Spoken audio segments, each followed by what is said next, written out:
Come on, man. What are we doing? He said, since you act so nicely, What are we doing? I'll go and let you do it. But What you are owe me, though. You owe me one. Who you kicking it to? Fuck, 2023? He said, I'm probably sneak Zay in there in the back, get Zay the ball. I just don't. I don't get it, man. If you listen to everything I just said, you kind of got to look back and say, what the fuck are we doing, homie? What are we doing? What are we doing? I just think it's becoming so fucking feminine, homie. I don't get it. No surprise attacks. No. That's like going to war, Smitty, and hey, Putin, we're gonna come over there with 3 bombers to your north, and then 3 subs are coming from your south. All right, we're gonna hit you. We're gonna hit Moscow. We're gonna hit Moscow. We're gonna hit Moscow at 3 a.m. All right. When you guys retaliate, what are you gonna do? Like, what are we doing, homie? What the fuck are we doing? Like, seriously, man. I don't know. Then you got God. Thank you, God, that we didn't add the fucking robotic chain gang, but that's coming. And we already got flag football and Pro Bowl. I mean, I don't know how bad you can get. I don't know how you stay so optimistic on can't wait to watch games. I've never been this like I've never been this like blah, whatever for an NFL start. JB, you understand, like, you're actually harming us and harming just what we do on a day-to-day basis by starting off the season with an energy that football is going to be shitty.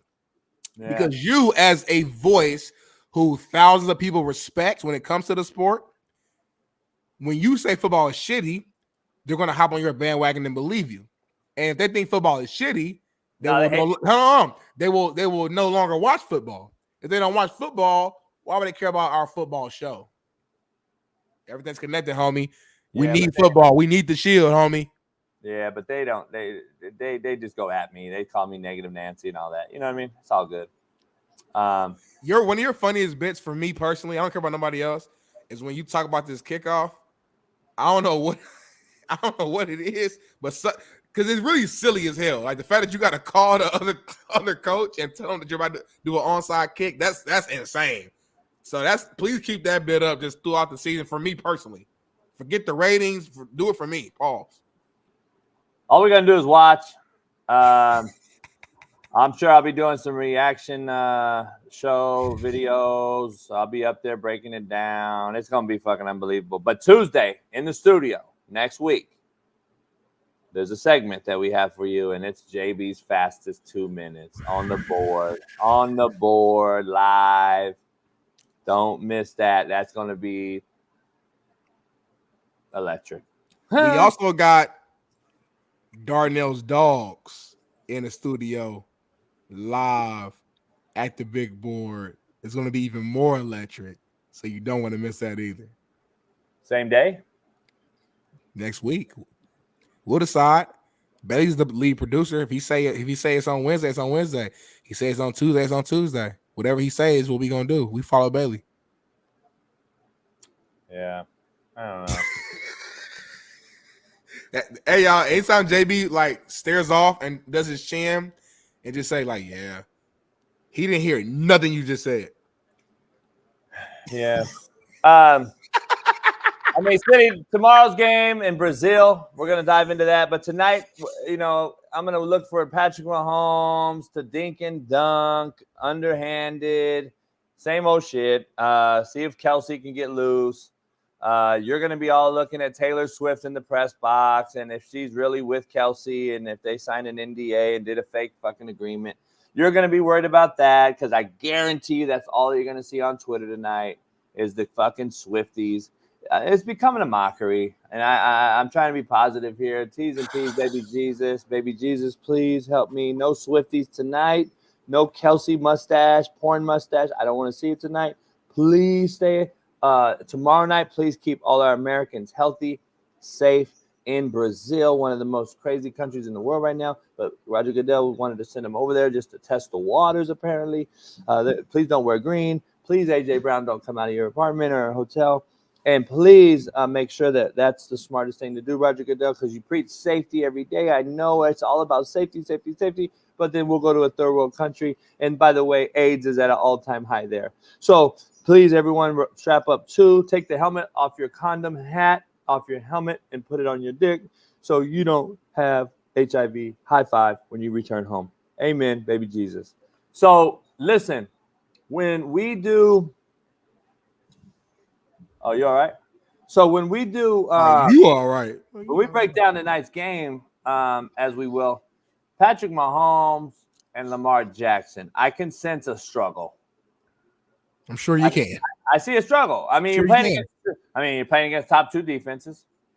You're without some guys on offense with the Chiefs. On offense for the Ravens, your excuse tomorrow will be, Derrick Henry's just getting there, and they got to learn the offense, and blah, blah, blah, blah, blah, blah. All right, so that's going to be the excuse. We already know, and that's fine. But I can sense that's the other point, Smitty. Aren't you kind of reneging now? Don't you start to think and saying, you know what, it could be a low-scoring game tonight. Yeah, because I forgot about Derrick Henry. I might will it back in. I might will it back in. Yeah, you don't do no research. Yeah, you don't do no research. I'm taking the under, y'all. I'm taking the under. Score will be 27-24. So not too far back. 27-24 is gonna be a little bit lower. I'm still on. What was the over under? Was it 46? 7? 47. 11. I'm still over. So we still over, but not as over as I was. So okay, 27-24. 27-24. I still think it's gonna be some scoring tonight. I understand Derrick's gonna run the ball heavy, Lamar's gonna run the ball, so the clock's gonna be running, but I think it's gonna be leading the scores though. I got that feeling of scoring. It's like when I close my eyes and I start to manifest this game, JB, and get all the energy going in the right direction, I'm just feeling touchdowns is in my system, and it's coming out and it's spewing out into this camera right now, JB. I feel touchdowns in my body. So for some reason, I think it's going to happen. I can't explain to you. I ain't been in math. The more that I talk to myself, I'm sitting here like, fuck, it's about to be shitty tonight. It's crazy, though, that you just like. Can I give you guys a take? I'm going to give you a take. Give me a take. The Derrick Henry signing is the dumbest shit I've ever seen for the Ravens. And everybody I talk to is in total disagreement. And I'm going to stand on this island by myself. I'm going to stand on Epstein Island by myself. Whoa, don't use that name as the island. Don't use that island. What? Now. Well, by myself. What? So, it's the island. Catalina, then. I'm going to go to Catalina. There you go. So, I'm going to stay on this island by myself. And it doesn't work. It does not work. It does not fit. That's not a running back to put with Lamar Jackson, homie. I don't understand why y'all don't get it. But I guess I'll be the one. And we don't need to even dive into it. I think it's going to be a disaster. I think it doesn't fit. It doesn't work. And I'll give you a breakdown on why, if you really want it. The mesh point is not going to work. Lamar Jackson does not go under center and turn his back to the defense to hand the football off. That's not his game. That's not what he does. Derrick Henry is an ISO downhill running back who needs the ball 7 yards deep, and he needs somebody to get him the ball. Derrick Henry isn't a guy to get the ball from standstill in the gun. He's not. That's not that guy, homie. It's not. I don't understand why no other football head has broke this down but me. Why not? It doesn't make sense. Because how hard is it in reality to just add some under center handoff for Lamar Jackson? He's not fucking remedial. He can go under center and hand the ball off. It ain't that big of a deal. Open the offense a little bit. Also, so now wait, hold on. Don't just say shit and not keep it fucking. Don't just say half the shit, homie. So now you're going to change the offense to Lamar Jackson under center, turning his back to the defense is what you're saying. Sprinkle it in a little bit. Some play action, some bootleg, yeah. Some bootleg, some play action. Come on, JB. You can't sprinkle it in. And do some pistol, too. Do some pistol. What does it mean? Nothing. How are you going to sprinkle it in, Smitty, when Lamar Jackson is not that guy? He's not an under center guy. So you're going to change the offense now? So guess what that does, Smitty? Come on, Smitty. I mean, I don't know what level of coaching you think this is, but it's NFL. Like, so we're going to sprinkle in underneath center to hand the ball off to Derrick Henry. You don't think D coordinators know that that's a trigger and a straight up, oh shit, we got a tendency, don't we? Because Lamar Jackson ain't running boot naked under center and then running. They'll sprinkle it in. You don't think he is? No. They're going to That's sprinkle it in. That's going to be sprinkled in, but that's not. You can't live with that, Smitty. And they won't live with that, Derrick Henry. You can't live. Here we with disagree. this. He's not solely just an under center. That's it. He can. I've seen him be in the pistol. I've seen him be explosive in the gun. Derrick Henry just a guy that you need to get the ball a lot to. Give him 30 carries, and he at some point he gonna take one to the crib. Is he better when it's under center? He's 7 yards in depth. Yes, he's better in that position, but he's not just a one-trick pony. That's it. Derrick Henry's a future Hall of Famer. Like, this guy can do more. I think you're not giving him enough credit, is what I'm saying. That's the dilemma. And you're acting like, do you not think Harbaugh and those coaches over there in Baltimore don't know football too? Like, they know football too. They coach for a living too. They get paid to do this too, JB. You act like you're just the guy on the hill that knows all things and don't none of these other coaches know anything. They know shit too. So I'm sure they've been putting together plans and adapting and adjusting and figuring out ways to make sure Derrick Henry fits into their system. That's your job as a coach, to figure it out. He's a great all-timer. That's who he is. You're going to figure that thing out. And Lamar Jackson is skilled enough to be able to extend his game. And Derrick Henry can do the same. And again, we're going to see tonight. That's why I'm happy football's back, because all this guessing and me and you arguing, it don't even matter no more, because we're going to see the facts tonight. And then if I'm wrong, I'll go out here tomorrow and I'll have my excuse as to why things happen. Or if you're wrong, you'll have your excuse as to why things went a certain way. So, I mean, we're going to find out tonight, JB. But you so negative, it's crazy. Like, hey, I just want to fight you. You know, dude, I'm gonna take a horse and take it out of Preakness, and I'm gonna run it 40-yard dash. I'm gonna take the horse. It's a quarter horse. I'm gonna take it and I'm gonna put it in a 40-yard dash, and let's see how good it does. You guys are fucking comical, man. You're gonna take a horse, thoroughbred, downhill runner, 245-pound guy, and put him in the shotgun and run offset inside zone with him and think he's going to be successful. You know what? I'm going to stop, because my football IQ has forgotten more than everybody in this fucking room knows. So I'm just going to shut up. But listen, tonight we'll know, and tomorrow we'll see. And so what are you going to say tomorrow when Derrick Henry has 112 yards, a touchdown, 25 carries? Like, what's going to be your excuse tomorrow? So when we come back and Bay cuts this clip and we do a rewind, what are you going to say tomorrow? What's your excuse going to be? Let me know now so I know ahead of time. Nothing, just like yours is going to be. It's game one. So you can say it, but I can't? Okay. So now shut the hell up. Don't say nothing. Motherfucker, it's game one. That's what I'm going to say.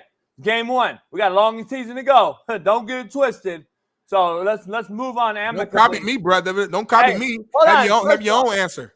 First of all, I got this thing I brought to your attention. I don't want to make a graphic. I agree with Bailey.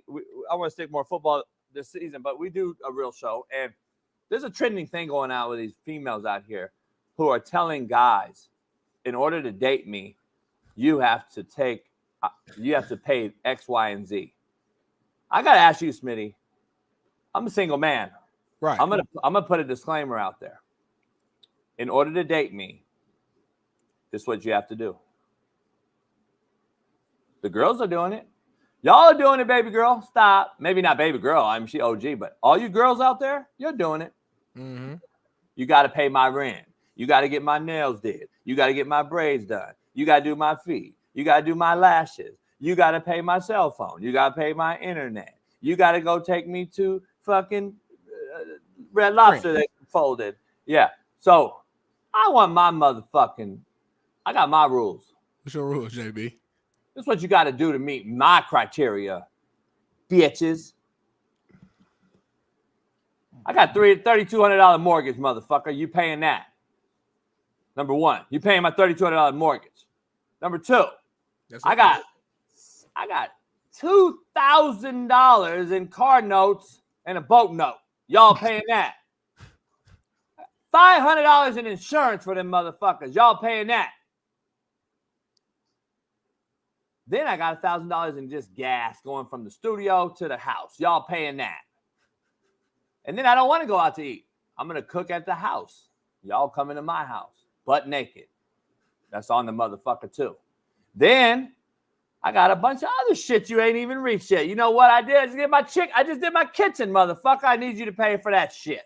And then I need you to come over and I need you to get a sloppiest motherfucking dome that you've ever given. Number one. Number two, I'm going to make sure that you bring me a cowboy steak with jumbo shrimp every motherfucking day. I want that shit. And then if you show up in my car, in my house with anything that leaks oil on my motherfucking driveway, you automatically suspended, indefinitely dismissed. Don't bring no raggedy ass car over here, bitch.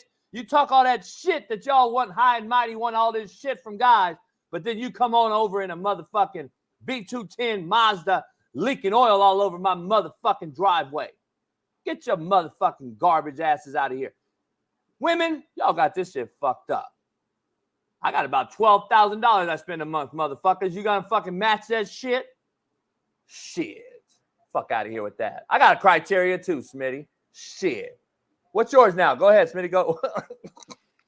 I just want my wife to keep doing what she's doing. You know what I mean? Keep loving on me. Keep waking up, deciding for me to be the number one in her life. Keep having my back through good, through bad, through the ugly. Continue making my plate because that's my love language. Ain't nothing like a woman just making your plate and bringing it to you like a king. Giving you your cold drink, knowing the exact number of ice cubes you need in that cup. Rubbing your feet at the end of the night, massaging your shoulders when you had a stressful day, stressful week. Rubbing those feet? Spending, huh? Huh? Huh? Nah. Spending time with you, quality time with you. But the main thing is what I said at the very beginning. It's simple. Just loving on me. If you love, because love conquers all, JB.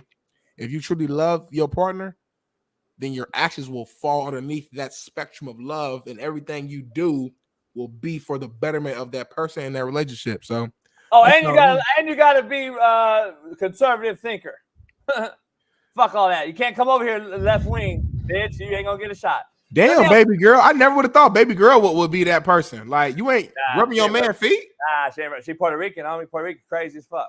But baby girl always came out as like she tough, but she's okay with being submissive to her man if he garners that, if he he's honoring that, if he's worthy of that. The fact she said she wouldn't rub her man's feet, that's a red flag, baby girl. I ain't gonna lie to you. And a size 12, that's it. What type of little dudes you messing with? Another problem. Hey, let me ask you something. If you're single man, single female, we gotta move on. We got a lot of time. We do. I thought we was doing it at the end of the show, but JB, we freestyle with the best of them. Hey, single. Oh, can't even say it. I was just laughing. If you're single, does your political stance matter on getting a male or female in a relationship? Does it matter? You think it matters? Finding a new person. You just met her. Does it matter today? Does she got to meet my political viewpoint? Like, we should be the same, or do you think it matter? No, I know people.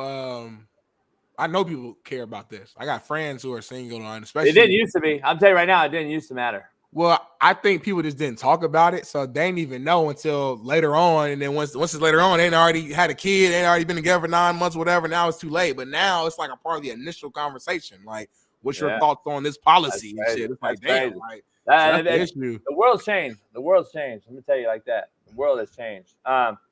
It does matter though. I don't think because eventually, if you're not married already, it's gonna matter. But let's dive into it. We got some jaw jacking and some real talk, and then Smitty, you got it. Real talk jaw jacket, man. We got real talk jaw jacket in the bill. I know he's bringing that back, JB. I ain't seen real talk jaw jacket since last year, JB. I might tell Bay to jump in and read it for us real quick because I can't find it in the document right now. What's your voice sounding like? Deion Sanders is Joe Biden. He's in cognitive decline, and everybody knows it. No one wants to talk about it. And then once it becomes completely obvious, then everybody turned on Joe Biden. Everybody knows Deion's in over his head as a Power 4, Power 5 head coach. They can't wait for him to get exposed. They're hoping Nebraska's going to be the debate. and Deion's going to freeze up. They're going to lose. And the next thing you know, all the media are going to come out of the closet. Yeah, I knew he was an idiot. I knew he was in over his head. A lot of pressure on Deion. Steve Kim's on our show in about 40 minutes. Smitty. Darnell Smitty. Whatever your name is. Let me ask you. Interesting. Go ahead. I know what you're going to say already. So I'm interested to hear what I have to say. Go ahead, Smitty. Jaw jacking. And you know, but hey, hold on though. Make sure we listen to what he said. He didn't say like he's talking about specifically Power 5 head coach. So right now, though, if we were to give him a grade over a year in the start of a year 2, you really can't call it cap, can you? Yeah, I can call it cap because it's the road travel. You can, it's the road travel. It's what did I take over? Erase Where am I at from a full capacity, not just wins and losses, to the type of players I have in my program, the attention I have in my program, the fan, but like he's changed everything for the betterment. At the end of the day, they've won more since he got there. The sold out crowds they haven't had since probably Matt was playing. From a premier primetime game, they haven't had that probably since Matt Joe Clapp was playing. Like everything for the program has improved. Now, is there pressure on him to have a big time season and win, double digit or close to double digit games this year? Absolutely, it's pressure on that. But that's every year. Every coach has that pressure. That's not unique to Deion. I just think that let me be honest. I think Whitlock, and I ain't gonna never. That's my, me and Whitlock go back. I don't think Whitlock likes Deion. Deion like Whitlock. I think Deion blocks Whitlock on Twitter a while back, and Whitlock goes at Deion all the time, all the time. He's kind of like you going at at Mahomes and Chiefs Kingdom. That's how he is. I'm gonna be. There's a difference. I don't take personal shots at Mahomes or Deion. No, I've never talked about his character ever. You never heard me bash Mahomes. His family. You talk about his family. That's personal. His weirdo brother and his girl, yeah. You talk about daddy. But at him, I've actually gave him compliments and said for what he's done with the weirdo Milk and Magnesia and the weirdo brother and the dad. Talking about somebody's wife and their daddy and their brother, you talk that it is personal, but continue. Yeah, but I never called him out of no name or nothing. But I just told him that he got weirdo shit going on in his family and he stepped above it and won 3 Super Bowls. I said he got a lot of credit for me. All right. Now, I think that's a compliment. But anyway, that's me. Most people would have to just take that from me because that'd be a positive take. If it's me, I'm expecting more. So. Yeah, but Deion, I've never attacked Deion personally on this show either. I just call out what it is. I wouldn't say he's lost like cognitive decline. I don't know if I'd go there. That's what. Okay, so that's what I'm. Come on. Thank you for saying that. To your, we already made the point though. That's Deion and Whitlock got an issue personally. So that's why I said jaw jacking. Yeah, I don't go after their personal shit because I don't know Deion like that. I know him on a cordial level, but I don't know him kicking it with him. I'm never going to judge a cat like that. All I'm saying is, for a Power 5 coach to date, I don't know if what he said, take away all the personal attack, I don't know what he said is actually cap because he could be over his head, but it's still to be determined. So, it's an interesting jaw jacking or fact on this one because I need another year. Like I need this year to go by. You know what I'm saying? Right. Like I don't know. It's super early. It's super early still. It's tough. Yeah, it's tough. So could he be over his head? Maybe. But cognitive, I don't know if Deion's cognitively declining. That's kind of crazy. Nobody's as bad as Biden. So, I wouldn't say that. He called Deion Sanders Joe Biden, bro. That's jaw jacking. You know what I'm saying? Like forget all the you thinking too deep. He started his rant off and said Deion Sanders is Joe Biden. Listen. Ain't nothing else need to be said. Here's the thing about it. Like, I talk to Whitlock all the time. You talk to him. Steve's on the show. He's gonna be his co-host. Steve's on our show. Here's the thing. I respect Whitlock for standing on business and not giving a fuck about what anyone thinks, like I do. But I don't go at I think when you make me a topic of discussion every day, I would have a problem too. Like, dog, you're a dick rider. You know how I say, like, you dick riding, homie. Like, what? You a fanboy? Like, I block them too. Right. I block them too. So if I'm Dion and I'm coaching in a world that Whitlock wouldn't ever be in, so let's be honest, because I'm real, then I'm going to sit there and be like, well, I'd block you too. I'll be honest, because I don't want to hear you every day. I don't want to see you talk about me every day. And so I've got to be real. I can't be a hypocrite. That's what I would do too, because I got these dick riders out here talking shit every day about me. So I just fucking like eventually he's gonna like, come on, homie, you just talk about me only? Like you got all this other shit and you just talk about me only? So I can see it. Even Steve Kieman said it on the show. Like that's his niche though, or whatever you want to call it, his shit or whatever you want to call it. That's Whitlock's shit. Whitlock's stuck on that one. So it is what it is. But I like I said, I'm not mad at Dion for blocking him. That's just it. I block him all the time because I don't want to hear you. So right. I hear you. I'm with you. It's gonna be interesting, man. I'm excited to see this Nebraska game is gonna be telling because this is gonna be like a real challenge. They're very well coached. You got a very talented quarterback in Dylan Raiola.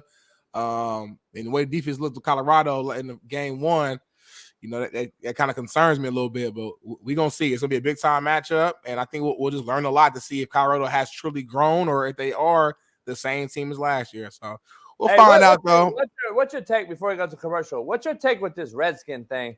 ML Football, he's a good. I've known him for a long time, even though he lives overseas. His channel's blown up. His page is blown up on Twitter. He tags me on everything, so my fucking shit just gets riddled with comments. Yeah. But the one that's trending right now, that's got millions of views on it from him, is this Redskin debate. I don't know if you saw the GM. I think Bailey may have it in there later on, but I just want to talk about it for a commercial. The GM got caught on camera yesterday talking shit about players, teammates, fans, Roger Goodell. So I guarantee the NFL is banned him. But the topic was the Redskins and the name. How the Indian reservations across America that are in the United States want the Redskins name back. They've signed over 200,000 petitions have been signed. They want the name back. Why is it such a big deal? And how is that okay, but the Chiefs have been allowed to keep their name? I'm trying to figure this out. If it's such a big slap in the face to one Indian, which is not, by the way, it's not a slap in the face. All the Indians want the Redskins name back. It's a proven fact. Indians do not they like the name Redskin. They want their Redskin heritage to be pronounced, thrown out there and glorified. They're not against it. They don't look at it as a bad thing. It's the liberal white ladies that do. And we don't want to break it down. We don't really want to break it down. But the Chiefs have been able to keep their name. We want to go to other sports. Chicago Blackhawks have kept their name. The Atlanta Braves have kept their name. But the Cleveland Indians had to get rid of their name. And are now the Guardians. I didn't even know. How can we pick and choose this shit in the same leagues, though? It's not like one's in the fucking Europe and the other one's in the United States. NFL, the Chiefs play the Commanders, don't they? I mean, they can. That's it's the fucking league. Why are they okay and they're not? I just haven't been able to make sense about it yet. I can't wrap my finger around it.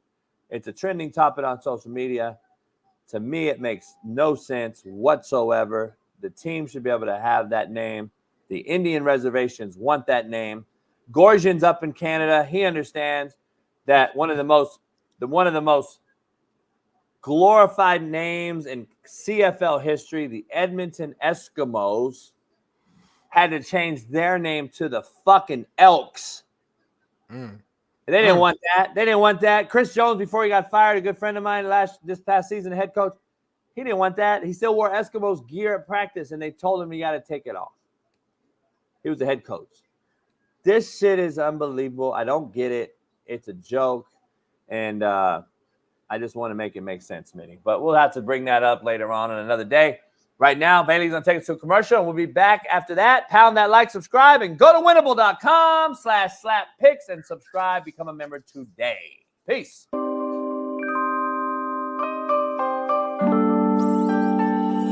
I got to get your take right out the gate because you're going to have an interesting one. Contrary to your boy Tank Johnson, who came on with my producer Bailey, and they do a show together, and he broke this Caleb Williams. I love Tank. Yeah, Tank. Yeah, we talk all the time about you. That's my guy. Tank comes on the show quite often, and listen, he had a take, and so did Shaun King, who played in the NFL 10 years with the Bucks, and talked to Sean Salisbury, all these ex guys.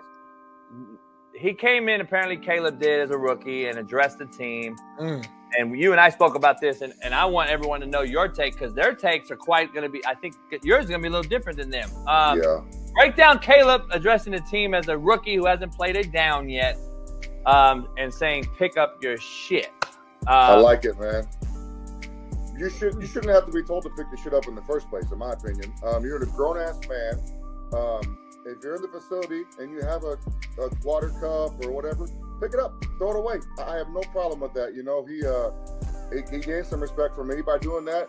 Guys may not like it because he's a rookie. It doesn't matter who the hell it is. Pick your stuff up in the facilities. Just like at your house, I would think, it shows me he has respect for the people that work in the building, the custodians, the people who go around, the trainers, the equipment guys. They're the ones that have to pick up after you. It's not yourself. So when you leave shit laying around, someone's going to pick it up. He went up on my list quite a bit right there by saying that a lot of guys may not like that because he's a rookie. I don't care. You shouldn't have to be told by anybody to pick your shit up. I'm glad he had the balls to step up and do it and tell these guys to, it's our facility, take care of it. I got no problem with it. I like it. Regardless of if he's played it down or not, this has nothing to do with the actual game, right? No, not to me it doesn't. Why do you have to be told like he's your parent to pick your shit up? You're a grown man in the facility. Why are you leaving shit laying around? Pick it up. I like that, man. I think it shows some accountability. It shows that he cares about the people who work in the building who have to pick up after these guys because it does get messy in there. I've been there, so it does get messy. But I like that he said something. The playing reps or how he plays has nothing to do with that for me right now. We got a video for you on this topic. Monty Toomer came out, and then LeVar Arrington came out after that. I don't know if you got to see these, but take a listen to this. Pay attention to those guys. Wilson 2.0. Uh-oh. This is not going to go over well. If you came in the locker room, I've been in this locker room for 8 years, just like you said. And some rookie's going to come in who hasn't played one snap. Right. Talking, we're wearing the fingernail polish. Now he's going to come in here and tell me, who've been here, who've been through the struggle, that I need to clean up? No, how about rookie? How about you clean up after me? Right. Where you at with that take? He's got his own take. I don't agree with it. You should clean up after yourself. As a grown man, no one should have to clean up after you. You should throw your own shit away. Maybe they just do things differently in different locker rooms. I'm not sure. I was only in one locker room my whole career, and guys were pretty respectful to each other, whether you're a rookie or a 10-year vet, 8-year vet, like I said, he said he was. So that's cool. But I prefer to pick up after my own shit, and I like my teammates to do that too. And if it takes a rookie telling these guys to do that, then so be it, I guess. Where you at? We're both older school cats compared to what this younger guys are. Back in the day, you entered the league probably in the era of hazing. It was a known thing. A little bit, yeah. Throwing guys in the tank or something, just fucking around. Nothing crazy, but nothing malicious. That's gone now, kind of, right? Is that? Do you think that plays into Caleb is okay to go out there as a rookie and saying this to a bunch of veterans? I don't think it really matters, So we had to get donuts when I was a rookie. We had to get McDonald's. We got thrown in the cold tub. That's the way it went. I'm sure some of that still exists. Rookie dinner, I'm sure, yeah. Yeah, the rookie dinner. Yeah, that was real fun, by the way. That was nice and expensive. The whole team shows up. Usually you got 8 guys at dinner, and then rookie dinner night, 50 guys show up. So that was great. And I was a first round pick, so I got to pay. Anyway, real quick, do you remember the number you spent, like roughly? I think it was like $7,000. It wasn't that bad. We went to a Japanese restaurant right by the facility. It wasn't that bad. Okay. Usually you have linebacker night, 8 guys show up. Right. That night, 50 guys showed up. So, anyway, I got no problem with it, man. I mean, the hazing thing was never a big deal in Chicago. We had guys that would kind of lay into the rookies a little bit. I was never into that. I thought, at some point this season, you might be relying on these guys. You may want to treat them a little bit nicer because you don't want them having animosity towards you when maybe you get in the crunch time. You never know. There's no reason to have animosity towards one of your teammates because you're going to be relying on these guys at some point.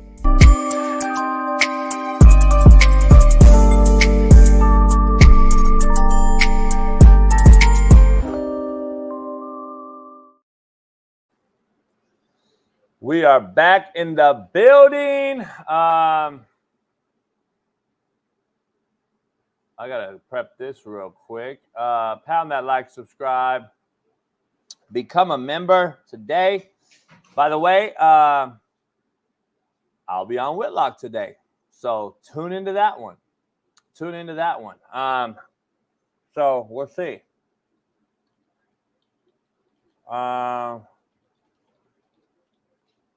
Interesting. I'm just finding out some information right now. Pound that like, subscribe, become a member. We got a lot going on. I'll be on Whitlock around or on his show today. So appreciate everybody pounding this like. It's Thursday. It is Tell the Truth Thursday. Steve Kim joins us in about 20 minutes. We got a lot to break down, a lot to discuss. So You going to Whitlock today? Yeah. Damn, he gonna dog you too on there. Be ready. Don't be scared. Keep that same energy. Say exactly what you said on here to his face. That's the definition of a real man. However you feel, don't act all shy and nervous because you on his show, and because he gonna Whitlock could call you out now. So say that. Keep that same energy on this show. You know I'll hang up on Whitlock, so stop. I heard you were scared of Whitlock a little bit. I didn't say it. I'm saying that's what people were telling me. Did you change shirts? No, it's the same shirt. I had to run downstairs real quick to move my car. You know the whole system. I ain't gotta explain. Tandem parking. Studio? Are you at the studio? I look good, dog. That camera look good, dog. What camera? Mine? I got that Logitech HD 1080p. You're welcome. You're welcome. Nah, it's mine. No, it's not. Anyway, what we got next, JB? We got a lot going on, Smitty. I don't know if you know. I'm hearing some weird shit. Bailey, yeah, look into it because they're saying that's what happened. That's what they want me on the show for. I haven't seen it. I'm not gonna say what it is, but in the private chat, yeah. So I don't know. It's crazy. Yeah, I gotta stop. I be trying to tell him, Bailey. He don't listen to me. There's no way that Whitlock's gonna look at that guy though and believe it. It's happened before. We'll find out, though. But let's move on back to NFL before Steve Kim joins us here shortly. And my guy on my show that I work on, Speak, Paul Pierce, says that Lamar Jackson will never be the face of the NFL in a Baltimore Ravens jersey. Then we got a video, man. Check this out. For him to be the face of the league, he got to get out of Baltimore. I think playing on the Baltimore Ravens, I know, but I'm just saying, he's going to be the face of the league. Because think about this. If Lamar was on Dallas right now, same accolades, he'll be the face of the league. He'll be one of the faces. If Lamar was on San Francisco, did the same things Purdy's done, gone to a Super Bowl, championship games, he'll be the face. With his statistics. His window's passed. I'm just going to piggyback off Paul. His window's passed, in my opinion, to be the face of the league. He's never was. His MVPs, the first one, I give it to him. The second one last year, I think it was a very, very subpar performance for an MVP candidate or winner, in my opinion. And it doesn't put – like, nobody's sitting there like, oh, there's an MVP. Like when Mahomes won it or Aaron Rodgers won it 3 of the 4 years, he was on a roll. He was putting up ridiculous numbers, not just winning game, all the shit we want to use. Numbers. MVP, at last I checked, Smitty, meant the best player, individual player on planet Earth. Lamar didn't even have half the stat line Josh Allen had last year. So if we're going to just break down underwhelming performances on MVP level guys, and we really look at Lamar as like to me, I look at Lamar like, you know what, he's a great freak of nature walking among mediocre quarterback play, and I think we're putting him on a bigger pedestal than he deserves to be. But I love the kid, great character kid, freak of nature. I just don't think he's that good of an NFL quarterback to be saying he's the face of the of the league. I wouldn't put him on the face of the league over Josh Allen, Mahomes. You know, how many quarterbacks can you still stay? Like Aaron Rodgers is over. His face of the league time's done. Burrow got hurt, in my opinion. It cost him because he had a Super Bowl right out the gate. You're talking about the new thing. Burrow's the next face of the league.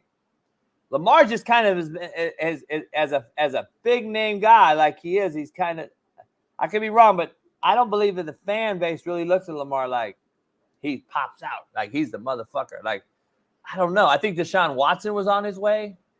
You muted, Smitty. You've been muted for a while. I hope you weren't talking this whole time because I don't know. The whole time I was talking that whole time. So like part of that is also like to your point is the NFL and the media not pushing Lamar, like not putting him out there. And as the I don't know. ESPN sure does. Not to the left, but not. What I'm saying is these leagues, and you know this, NBA, NFL, etc. They kind of pick their trophy and who they want to be the representative of their league. Now, of course, you got to win. You got to be like there's things that you have to do on your end, but out of the pool of guys who could possibly be the face, I feel like they push certain people ahead. Now, Mahomes, of course, he should be the face. It's obvious. 3 Super Bowls, duh. Nobody's questioning that. But in my opinion, as you're going down your list after Mahomes, there ain't no clear-cut guy that should be in front of Lamar Jackson. You can argue Josh Allen if you want to. But to me, it's like Josh Allen, Lamar. Like they both like right there in that same exact room. The exact same room. Mahomes is by himself, and then Josh Allen, Lamar is right there. I don't see who else should be ahead of him. You know, I don't think nobody else should be. But I agree with you. I think he's past the point of being a face. Even if he goes out and wins a Super Bowl this year, like it's just too late. Like Mahomes done too much. They've already chose who the face is going to be. That's who it. Unless Lamar goes out here and wins 2 back-to-back or something crazy like that, I just don't. I don't see it either. So I actually agree with you. What are you like? Here's my thing. Like statistically speaking, Lamar doesn't pop out over half the league. There's half the starting quarterbacks in this league have better statistics than Lamar Jackson every year. But now, I don't know if that's true. Number one. Well, I just want to say though, like you're only totality judging of statistics, not just like everything. I don't know if that's true. Number one. Number two, I'm looking at what my eyes do and the impact that Lamar has on his team winning. And I'm doing the same thing. Okay, cool. Nah, yeah, you tripping. You don't know football no more. You didn't lost your touch, JB. I'm doing the same thing. I'm evaluating a quarterback as a quarterback guy, and I'm like, this guy's. All right, so tell me every quarterback is better than Lamar Jackson right now. Go. Every quarterback that's better than him? Yep. So let me ask you first before I answer though. It's real easy. What are you judging Lamar Jackson as if you're saying he's this top guy? Like what? Because he wins regular season games? Greatness. Greatness? How's it greatness? He hasn't done anything great. 2-time MVP, multiple-time All-Pro. Yes, he wins a ton of regular season games. He needs to get better in the playoffs, just like my guy Peyton Manning needs to get better in the playoffs. But my eyes work. I know what I see. He's won big-time games. He makes an AFC Championship game. The guy ain't even been in the league a decade yet, and he's a quarterback. Quarterbacks have a long time playing this game. So my point is he still has room. Listen, all you got to do is win 1 Super Bowl. That's it. Aaron Rodgers has won 1 Super Bowl, and we put him on some people got him on a Mount Rushmore. It's cool. I don't complain about that. I love Aaron Rodgers. He's amazing. He's one of the best throwers in football I've ever seen. He has 1 ring. He won Super Bowl. That's it. So you got to think about it. Every other year since 2010, he ain't been back. But we still say he's one of the great. Why? Why? Because our eyes work. So with Lamar Jackson, my eyes work. My eyes work. As an overall quarterback, he is amazing. He is. He's not amazing at just throwing the football. We get it. We talked about that all last year. I get it. But overall, what he does as a player from the quarterback position is greatness.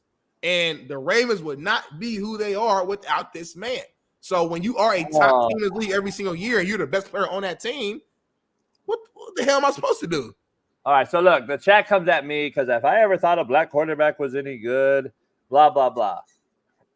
No, they're all shitty. You fucking idiot. Number one. Number two, let me just be honest.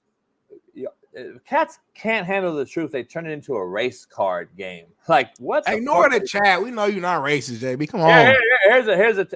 But I want to be honest. Like, what black quarterback, if you want to take it to race, are you going to put over Tom Brady, Peyton Manning, Drew Brees, Patrick Mahomes is above Drew Brees? No, I'm going back. If you heard the names I mentioned, I'm not talking about right now. I'm just saying at that time, go back. And we didn't have a lot of black quarterbacks.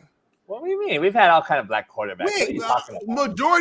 Majority up until this point, majority of quarterbacks have been white up until this point. Majority. I didn't say we understand Doug Will. I get all that, but majority still. You look at the total league who has been white.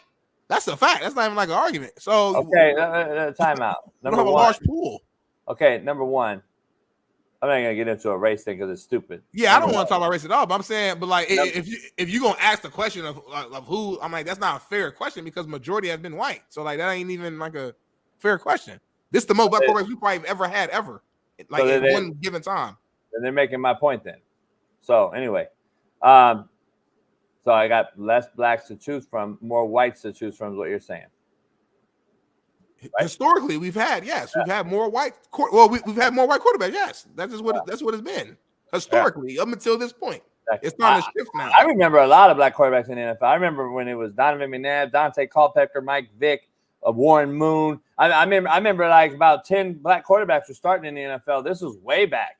I don't know about y'all. The fact that you got the comment you made. I remember a lot of black quarterbacks. It's just like saying, "Yo, I got a black homie." Like, see, I think you're turning it the other way. I think it's you thinking that it's that way. So hold on, all right, no, for real, John. I'm not even like arguing with you. I'm asking a straight question. You're telling me that it's been just as much black quarterbacks as white quarterbacks historically in the NFL. No, not even close though. It's not even close. So that's literally all I'm saying. I'm not saying nothing else.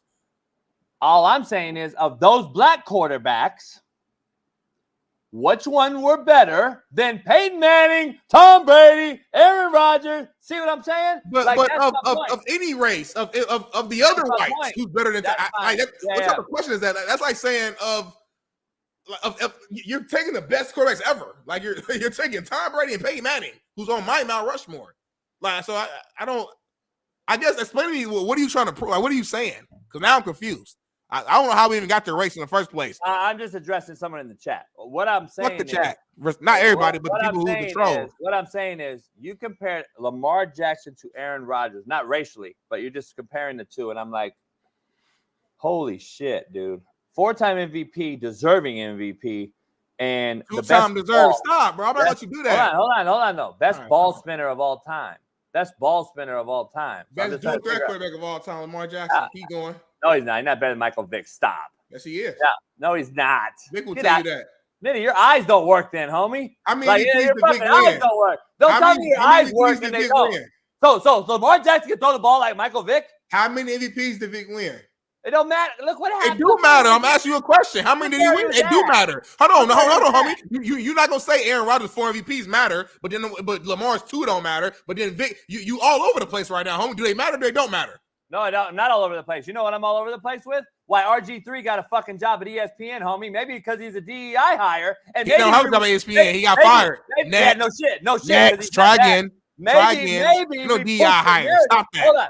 Maybe we push the narrative that Lamar Jackson really isn't as good as he is, but we push him on the media that he is. Or maybe he is great, and we got people who's old school who played quarterback in the fucking 90s and only care about 5-step dropbacks and 7-step dropbacks and can't get past what they fucking learn and can't understand it's a new generation of quarterback and is stuck in their old ways and on the porch and they're hating because they're seeing somebody do something that they could never fucking do at the same position. So they're finding a way instead of sitting back and supporting and congratulating the greatness, they sit back and they hate on that guy. Maybe that's the answer, homie.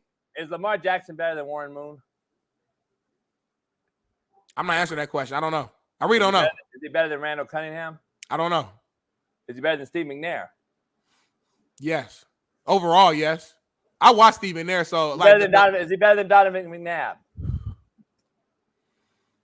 To this point, right now at 7 years in, is he better than Russell Wilson was at 7 years in?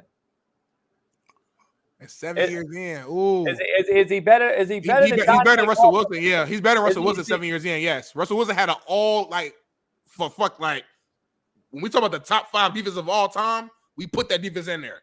So Russell Wilson got a Super Bowl win. Russell Wilson, who's defense? I'm saying in the argument, the fucking that Seahawks defense. Was an all-time defense, like an all-time grinder. The Ravens haven't been? Not to that fucking level. Lamar Jackson ain't playing on defense to the fucking Richard Sherman, Earl Thomas, fucking Cam Chancellor. No, last year defense was not. They were really good. They were not. He's better than Russell Wilson. Lamar Jackson is better than Russell Wilson. Year 7, homie. 2-time Super Bowl go-to, 1-time winner. The best deep ball thrower in NFL in 7 years, and you asked me a question. Holy Ask me a question. That just tells me how fucking your eyes don't work, homie. No, it don't. Like, holy shit. They work perfectly fine. We got to be able to debate quarterbacks better than this if you're going to always say that Lamar Jackson's the best. I don't always say nothing. He ain't the the best. I like Josh Allen's better than him. You just compared him to Aaron Rodgers, homie.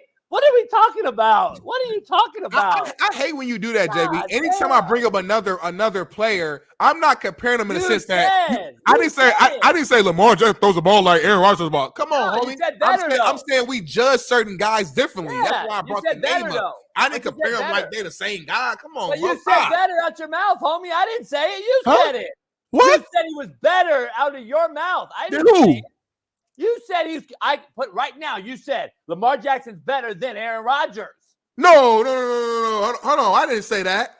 Everybody, we heard it all. What are you talking about? You compared those two and said, right now, I'm taking Lamar Jackson over, and you named the list of guys. What are you talking about?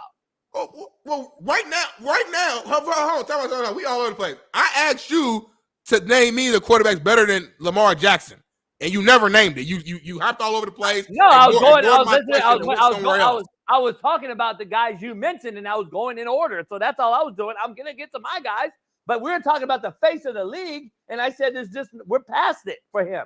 And you said in my response was I said Mahomes in terms of the face of the league. Mahomes is in his own space. But I said in the next room, I said Josh Allen, Lamar are in that same room. I said you could argue, but those guys are in the room. You said Aaron Rodgers is past being the face of the league because he's old, which I agree. He's fucking 40. He can't be the face of the league at 40. So that's literally all I said.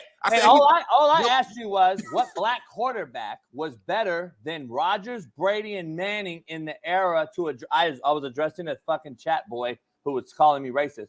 Probably nobody, because I could argue those were the top of that era. Those are the top three quarterbacks. Okay, so that's what I'm saying. So why would I say there's a black quarterback better? That's my whole fucking point to this thing, homie. Like, that's why not you. I'm just saying that was my whole point to this whole black and white conversation. Why would I say there was a black quarterback better than those guys at the time? That wasn't fact.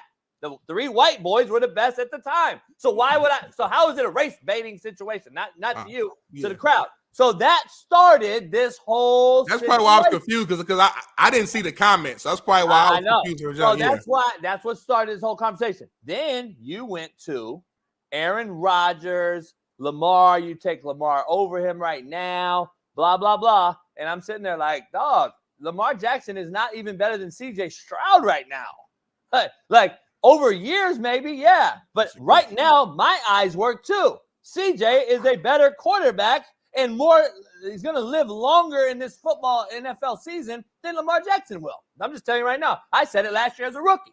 So I'm just saying. Yeah, we said a lot right there. My fucking brain is all mushy right now. But you're not very smart. No, I'm smart, but we said like 7 conversations within that topic. So well, we address the chat, and the chat is dumb sometimes when they say, you ever see any good black quarterbacks? Yeah, I've seen a lot. But they weren't better than those 3 at the time. Shit. Like, I don't understand why it's always about race. No, the best quarterback at the time was Tom Brady. I mean, really, we want to talk about it. There's no other discussion to have about it. Like, I don't really. The best quarterback in the league now is a black man. So it's not big of a deal. Here's what it is. Number 1 quarterback in the league right now is Patrick Mahomes. Like, we want to break it is, right? Like Joe Burrow had his run to be the face of the league because he was beating Mahomes 2 out of 3 or 3 out of 4. And he got hurt. He lost the chance to win against the Rams. He got hurt after that. They haven't been back.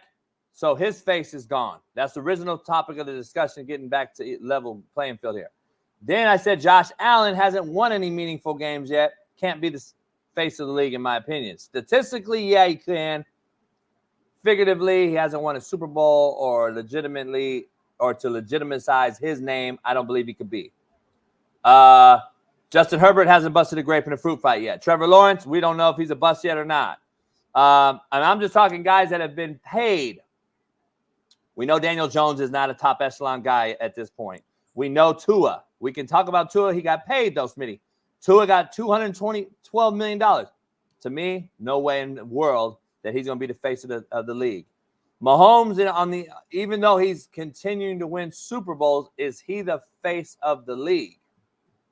I would probably still say he is. I don't know. Like right now, I would say he's the face of the league. Lamar, I don't think can be. I think he's 7 years in. He hasn't won yet. Even though Peyton Manning didn't win till year 7, I get all that take that you make. But at the same time, I don't know. I think Peyton Manning was the face of the league, though. You see what I'm saying? Like him and Brady were going back and forth as the faces of the league. I don't know if Lamar can ever get there. And to Paul Pierce's point, where this started this whole conversation, Baltimore is a tough draw, being in that upper northeast DMV area as far as marketing, as far as, eyes on you, all that shit. It's not in the middle of the country like Kansas City where you can bring a Taylor Swift from anywhere and bring her up and blow it up and blow Kansas City. Baltimore is in a rougher environment, let's be honest. Not a big draw nationally, media-wise. They're not New York. They're not L.A. So I don't totally disagree with Paul Pierce. I don't.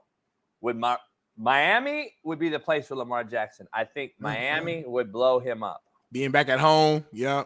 That market. That color energy. pop. The uniforms pop. Like, you know what I'm saying? Swag of just Miami, just the history. Yeah, actually, I feel you on that. I feel you, man. But yeah, shout out to Lamar Jackson, man. He gonna ball out tonight, man. I'm definitely gonna look at some go to Prize Picks or Bet Online and look at what they got for his own some prop betting on Lamar and winnable. Lamar hasn't reached Russell Wilson status in my eyes yet, because Russell was the all-around quarterback to me. He was the well-rounded at the time. Now, right now, no. I'm saying at year 7, Russell Wilson could have been argued the best quarterback in the NFL, bro. No, it was no argument. I like Russell a lot. He was one of my favorite players. When he was going to those, when he was in those 2 Super Bowls, you put him above Brady. Well, I'm saying at that time, even Belichick came out and was like, "This Seahawks organization, the way Pete Carroll has it going, is in the top echelon of the Patriots." Pete Carroll's a bad boy, and that defense was a crazy defense. I think listen, y'all, go ask his teammates how they feel about Russell Wilson. Any of them, ask any of them. All of them came out. All the main guys have came out and has spoken negative about Russell Wilson and saying he wasn't all that in it. Now, again, I'm not saying what they say is the Bible. I don't think it's 100%. But that defense carried that team, and Marshawn Lynch as the running back. Point blank. I think your argument is really out there when you say that the Seahawks defense carried that offense. That offense was really fucking good. Number one, way better than Baltimore's offense. And Baltimore has had a defense that's carried Lamar Jackson much more. Even though the Seahawks defense was better, I'm not going to say the 2 defenses weren't the same. I get it that the Legion of Boom is one of the best defenses ever. Okay, I get it that the Ravens defense also won a Super Bowl for Trent Dilfer with Ray Lewis. Okay, but listen, Lamar Jackson wins a lot of football games because of that defense. Let's bring in our special guest, our Thursday sensation. You'll find him on the Jason Whitlock Show every single day going forward, September 9th, early in the morning, 8 a.m. Pacific. And he's on the 3 Knockdown Rule with Mario Lopez, best boxing show on planet Earth. Knower of all things. He does Steve Kim's Hidden Gems right here on the Coach AB Show. Steve Kim, bring him on in. My guy, Steve, how you doing? Morning, fellas. What's going on? on? Got the U shirt on all the time. As always. Steve, let me ask you right out the gate of this argument, put this argument to rest. Year 7 to year 7. You got Lamar Jackson even close to Russell Wilson this stage of their career? Well, statistically, he probably is. Look, Russell had a great, I would say, decade where he was headed towards the Hall of Fame. The last 3 years may get him out of the Hall of Fame. He may have that yellow jacket ripped from him, and now his historical legacy seems to be on the line. But you can't take the Super Bowl away. You can't take the Super Bowl and 2 appearances away. Lamar's yet to even defense. I don't disagree with you, but that throw that he made that was picked off by Malcolm Butler, shame on Pete Carroll for getting an agenda in the way. That ball needed to go to beast mode. That is one of those times where you say, all right, Marshawn, we're giving you the ball 2 more times. We're just going to die with our boots on. I believe, and they'll never admit it, and there's been a theory, they didn't want beast mode to be the face of the franchise and the score. Shame on you, Pete Carroll. Hey, Steve, you're a historian. Thank you, Steve, for bringing some education to the show. I to remember our Seattle fan, Bailey. I remember watching that thinking, Pete Carroll, you son of a bitch. You just ruined your franchise. That reaction of Richard Sherman. He was like, that's the dumbest call. You're a historian, though. Let me be honest. You're a historian. Just think back. Tell me a shootout Super Bowl that I'm forgetting about, because very few and far between. Well, there was the Eagles and Patriots. Hasn't a great defense won every damn Super Bowl? Eagles, Patriots, Falcons, Patriots, the overtime game. They scored. No, generally you need to be a good defense. Smitty. Come on, man. It was 28-3 at one point. You're telling me the defense went playing? At one point, but what was the I'm just telling you, defense wins championships. Last time I checked as a coach, defense wins championships. All the games that I can argue that your argument is about Lamar Jackson, defense has been a huge part of that. So has Patrick Mahomes' defense in Kansas City. We're going to just pass that by? No, there's no – look, come on, man. Defense is important, but we are talking – you were asking me specifically about Russell Wilson. I used to be his biggest fan. But as soon as he started hanging out with Ciara, I was like, okay, you're becoming one of them. I'm just telling you, I want my quarterbacks nice and suburban and boring. I don't want to hear about you going to white parties. Like when Burrow does that shit, I'm like, here we go. Here we go. See, and my main thing is, once we saw Russell become the face of the team, right? I'm talking about post Super Bowls. He has some decent statistical years for sure. Don't get me wrong. He did, but Smitty, it is a problem. But the team wasn't the same. It is a problem to me because this is a game played by humans. It is not played on a spreadsheet. It's not a video game. And the analytical guys have never understood this. This game is played by men. Yep. Okay. But when a guy like Marshawn Lynch is saying, hey, I need to get in touch with Russell. Oh, well, here's the number to a secretary who's going to get in touch with his person who can then link you up on a comp. No, that's not my quarterback. That quarterback has to be able to relate and to touch every part of that locker room, whether you're the star receiver, whether you're the best defensive player, whether you're a long snapper. You better be that guy that has some sort of relationship and can relate and be relatable. That is where Russell lost it. He lost it. He used to be a really humble, nice guy. But as soon as he got out of the suburbs, oh, boy, you saw what happened. It's not a coincidence. It's not. And that's why you agree with me, Steve, and we would pick Lamar Jackson over Russell Wilson. But I digress. He seems to be more relatable to the whole locker room. I don't think there's a question about that. Yeah. I don't. Play-wise, just quarterback-wise, Lamar can't touch Russell Wilson in any facet. Okay, wait. No. They're different styles, though, Coach. They are different styles of play. But Lamar Jackson has yet to have a season like Russell Wilson. Put it like this. Multiple times, Smitty. Lamar Jackson has yet to have a season like Russell has multiple times yet. With 2 MVPs? What? Come on. Russell Wilson's best year ain't touching Lamar's best year. How about that? And then my last thing is the Ravens go as Lamar goes. I let you talk, homie. Ravens offense is centered around Lamar Jackson. That team, that train, Lamar, everything's through Lamar Jackson.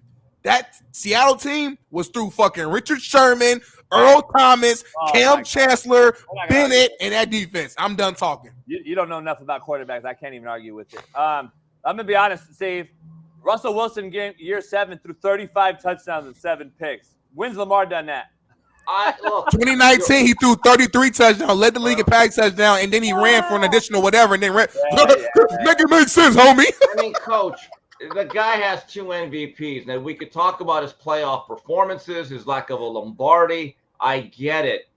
But Lamar right now is headed, I think, it's almost, I don't say a sure thing, but there's a high probability Lamar's going to have a gold jacket.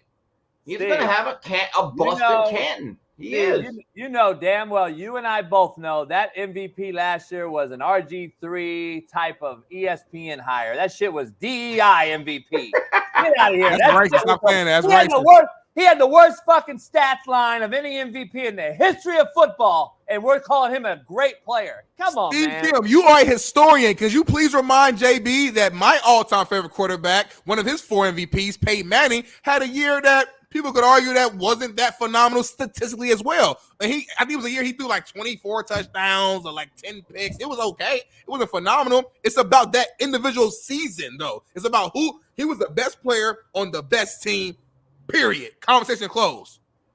I mean, look, I think there's pressure on Lamar. He's got to start to deliver. Last year was teed up for him. The offense, I don't think, was well constructed for that game. They kind of got away from what they really did well, and it ended up costing them. The Zay Flowers fumble didn't help. But, you know, Russell Wilson, his trajectory since about the halfway point of 2020, when it looked like he was going to have an MVP year, he just fell off. There's a reason why Pete Carroll said, okay, let's get rid of this guy a year too early and get what we can. And that looks like a lopsided deal in retrospect. What Denver gave up in terms of and what they got back, and Russell Wilson literally got a coach fired in year one with Nathaniel Can't Hackett. And then by the end of last year, they said, you know what, Russell, we're moving on. So, I mean, it's like, that does not say a lot about him. It looks like Nathaniel Hackett may be the common denominator here, too. He looks pretty shitty. But let me ask you something, Steve. This whole argument started with this whole thing. Paul Pierce came out and said that he can't see Lamar Jackson being the face of the league because he's in Baltimore. Do you think that has anything to do with it? I don't know. I mean, there's been faces of the league that have been in Green Bay. Aaron Rodgers. Look, if he wins a Super Bowl, Lamar Jackson will be, in many respects, the most popular guy. He's already one of the more popular ones. I mean, look, there's a face of the league right now is in Mahomes. He's in Kansas City. That's not the most major market in the National Football League. I think winning that final game in early February matters. Yeah, I just think you mentioned. Oh, I'm sorry, JB. Go ahead. Go ahead. You mentioned Aaron Rodgers, JB. I'm sorry, Steve, being the face of the league. But was Aaron Rodgers ever like the face? Like he was one of the faces, but he was never above Brady. No, but 7-8 years ago, I mean, he was thought of as the greatest arm talent ever. He broke through to the mainstream in a lot of ways. Green Bay got a lot of primetime, nationally televised games. You're right. I mean, face of the league, sometimes there's a few. But he was thought of, at least in terms of ability, if not team achievement, as a rival to Tom Brady. So, I mean, if Lamar wins a Super Bowl, there will be a lot of people that have never been Raven fans that will suddenly have number 8 Raven jerseys on. That's the truth. Of course. Now, I do think Miami fits him better as far as a face of the league. I think that would actually get him out of there because, I'll be honest, at least Kansas City's centrally located. Baltimore is in the DMV, way at Northeast, no media coverage. It's bad. It's a bad look. Ray Lewis was almost the face of the league, but that was after a Super Bowl, after, he might have just, did some shit too. Let's dive into this, Steve. Florida. Josh Moody came on the show yesterday and made an announcement. He said that the starting quarterback will be, and guess what? They made the announcement. He said it on the show yesterday. DJ Lagway, highly touted freshman coming in from Texas. Samford announced that Napier announced he's going to start versus Samford this week. Great game to start him against. Get him, basically should be a practice type of situation. Graham Mertz has suffered a concussion, Steve. Do you think this is a get out of jail free card to sit him? Or are they going to use the concussion and bring Mertz back eventually? Well, first of all, they ought to thank Miami for expediting the process of the DJ Lagway era. Guys, you're welcome. Bullshit. Now, but hey, you guys are SEC, right? Anyway, look, I don't know if this is enough to save Napier's job. Remember, the week after they play still a really talented, tough A&M team. They've got to win that game. A&M's going through some issues offensively, although I will say this, I don't think Florida has the defensive backfield or the overall talent defensively as Notre Dame. Notre Dame is really good. They could be 11-1, 12-0 looking at that schedule. But I don't know if Napier, based on his first 2 years and the particular feelings that fan base has about him, if he can use, I'm breaking in a new freshman card at quarterback. I don't know if he has that in his back pocket.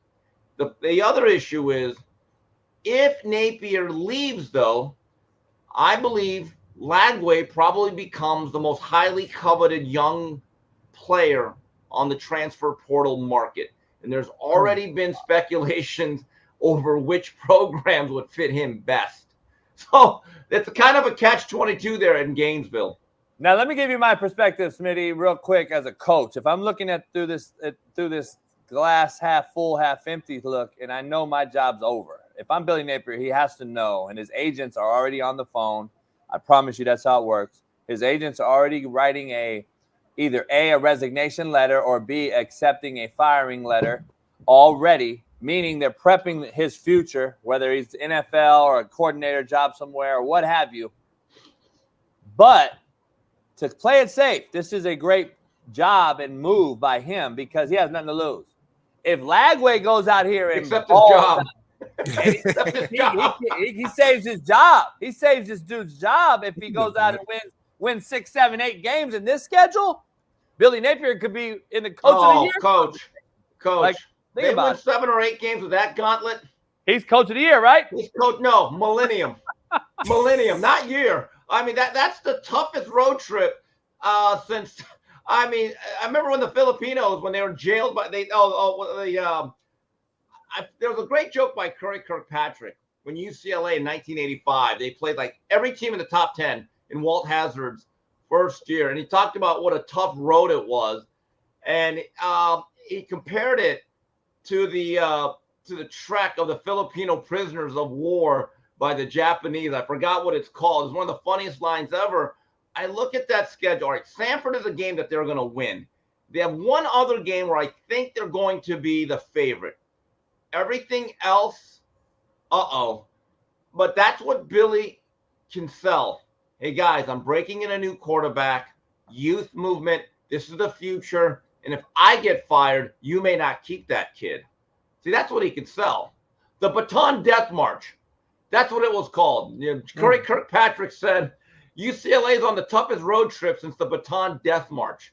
And that's what, if you look at Florida's schedule, it is an absolute gauntlet, especially the last 6 weeks. It's unbelievable. It's just one cleanup hitter after another they're facing. Man, yeah, it's gonna be interesting to see, man. I see like 3 wins on that schedule as of now, but at most.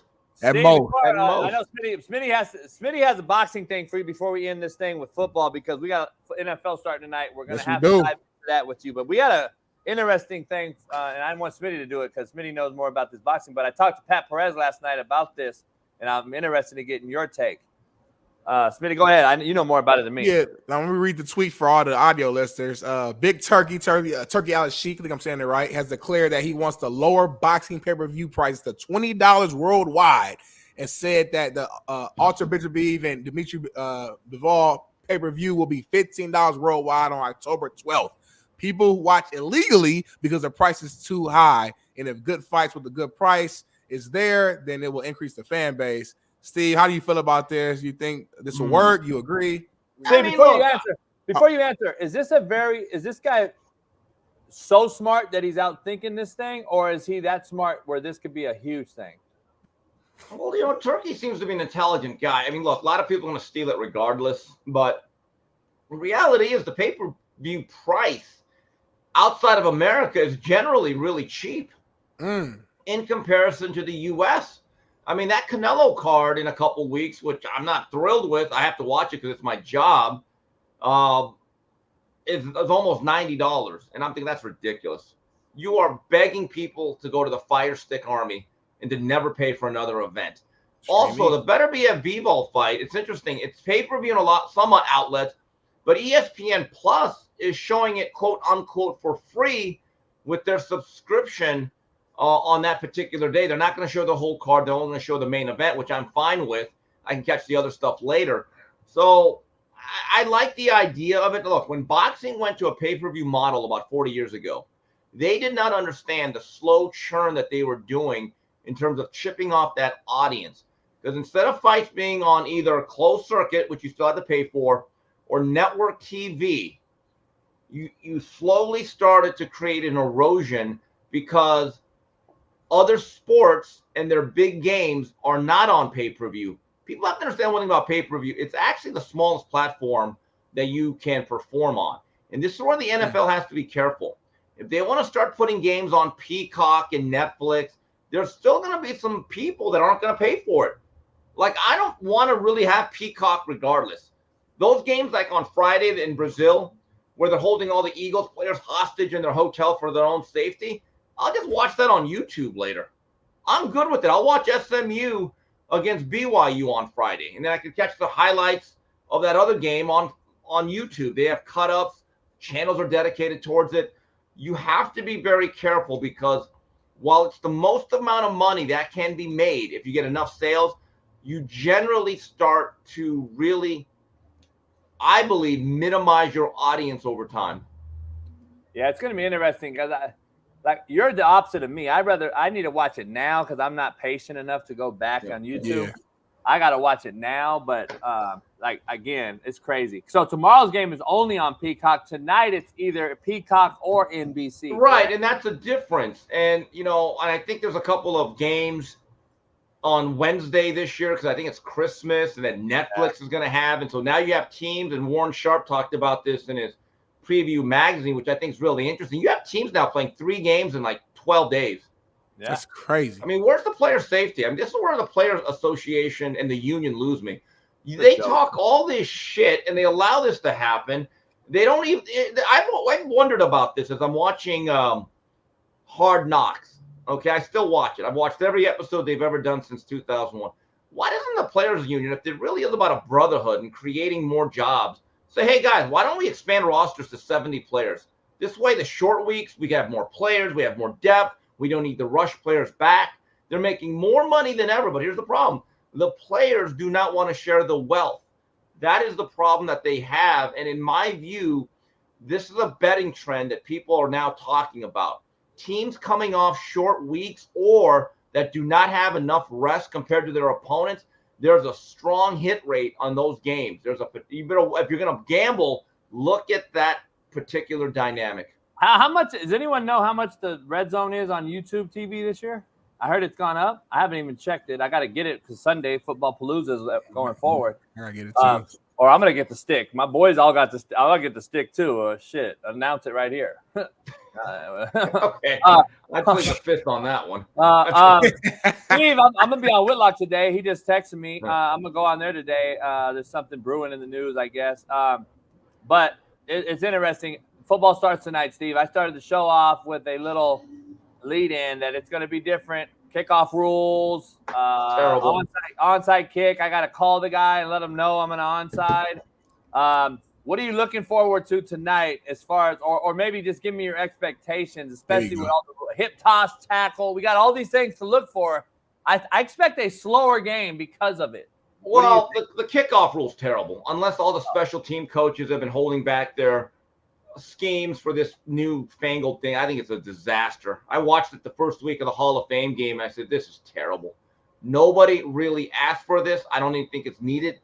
If you're going to amend that rule, I would make sure that the kicking team and their gunners are another 5 yards back. What I have seen on that new kickoff, as soon as the ball's kicked, the guy kicks it, they're right on top of you. I still say, like, okay, move them back about 5 yards, and then we might have better kickoffs.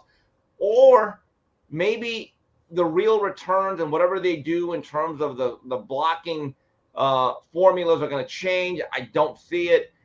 The onside kick rule, I hate. Part of the great tactic of the onside kick is you can surprise a team. I've seen teams start off with an onside kick to begin the game. There was a game in the USFL where Steve Spurrier was a Tampa Bay Bandits coach. He started the game with an onside kick. They recovered. They scored a touchdown. The very next kickoff, he onside kicked it again, and he scored another. I mean, that's Spurrier, the old ball coach. He's just calling up some old ball plays. Now that's gone. It's like, hey, guys, we're going to onside. I mean, how many times? That's like in baseball. Telling the pitcher and the defense, hey, guys, we're going to suicide squeeze here. Well, there goes the surprise. Right. This is such bull. I mean, I hate it. It defeats the purpose. Like it completely does. They don't tell the defense, hey guys, Lawrence Taylor's going to blitz here off the edge. Oh, well, thank you for letting us know. That's very considerate of you. JB Harbaugh gonna call Andy, be like, "Hey, get your hands team ready. We got we got onside coming out Chicago. We're kicking left. I mean, it's ridiculous. So we'll see what happens, and I want to see what the average points per game is. I think one thing that I've noticed the last 3-4 years. And Jason, Coach, we've texted about this when it happened. Boy, there are so many low-scoring games now that are in like the teens going into the fourth quarter instead of the 20s. And so it's interesting because I've seen games where there's a lot of yards piled up, and then all of a sudden you wonder, why is this team only scoring like 21 points easy? They cannot convert in the red zone. I think the Buffalo Bills are a great example of it. They rack up really big yardage numbers. They don't run the ball well or enough near the goal line, and it really impacts their overall score average. Steve, using your Steve Adamus and going forward tomorrow morning, if you were on this show, what are you expecting to say from tonight's game? That's a great question. Over under 47, first of all. Over under 47. I'll go under. Still think the defenses will be ahead of the offenses. But are you expecting what I say every day? Here we go. We saw Dinkins. Don't veer him one way, JB. We saw shovel pass under the bag. That's the thing, though. I mean, again, the completion percentage is the most overrated stat in sports right now, because you got to take away the shovel pass, you got to take away the pop pass, the smoke pass, the tunnel spin. I mean, Graham Mertz out of Florida threw last year for 72%, and all the Florida fans kept parroting that line.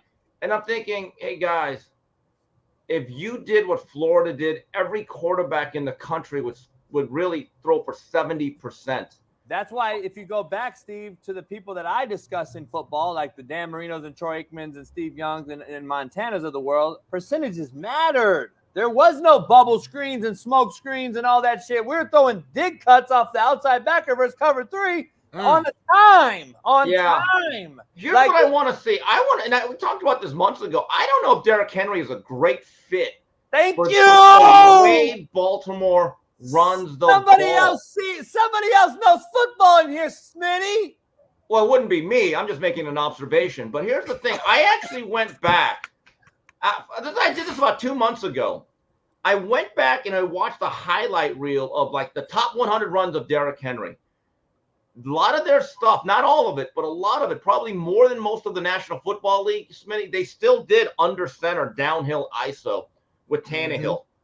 Now, is he the type of guy that you're going to read option with and then he has to do like a quick jump cut? No. Generally, a guy that size, and he's an anomaly, and I think Henry's a Hall of Famer, he's got to be an 18-wheeler that hits a crease. He's got to be full speed right from the go. He can't be that little like guy that jump cuts and then makes a guy miss in a small area. He's got to be a guy that has build-up momentum going through into that second level. I'm actually interested to see how effective is he at this stage. Can he evolve his running style? I worry about that. I trust Todd Monken. I trust the Ravens. I trust Harbaugh to have these are great football minds, just like we all are here, just like Coach JB is. I'm sure they had those same thoughts when they decided to bring him into Baltimore, and I'm sure this entirety of the offseason was spent focusing on how can we create a system that will allow this Hall of Fame all-time great running back excel within it. So we're going to find that out. That would mean, Lamar, we're going to ask you to do something new. Go under center. Exactly my point. And I believe he can do it. That's the difference between me and y'all. I think he can do it. No. I don't know if he can do it or not, but here's the problem. If I'm a defensive coordinator now and I see Lamar under center with Derrick Henry, I don't need to be Connor Stallions to say, hey, guys, this could be a run. But I want you to think that, because now I'm bootlegging the hell out of you and throwing the ball to Mark Andrews and we getting 35 yards. That's what I want. But now you don't know what we doing, Steve. Smitty, that'll last one quarter. I'm just telling you, dog. You got. Hey, sometimes listen, JB. Hold on, homie. Common sense. They not just gonna run when he under center, and they're not gonna come on now. This ain't no little league football. They gonna run out of pistol. They gonna do some RPO. They gonna mix things up. Dog. You got. We can debate and argue and disagree all the time, but you gotta listen to your boys sometimes. I don't want to listen to you. You gotta listen to me. You know what I'm saying, Steve? I don't want to listen to you. You gotta do just one time on this one, man. I give you one. No, but I want to see that, and I think that's going to be fascinating. Because say what you want about J.K. Dobbins and Gus the Bus Edwards, who are now both in L.A. with the Chargers, they fit that system. I mean, they were very, very key integral parts. They weren't glamorous. They weren't superstars. but they did their jobs in keeping the chain moving.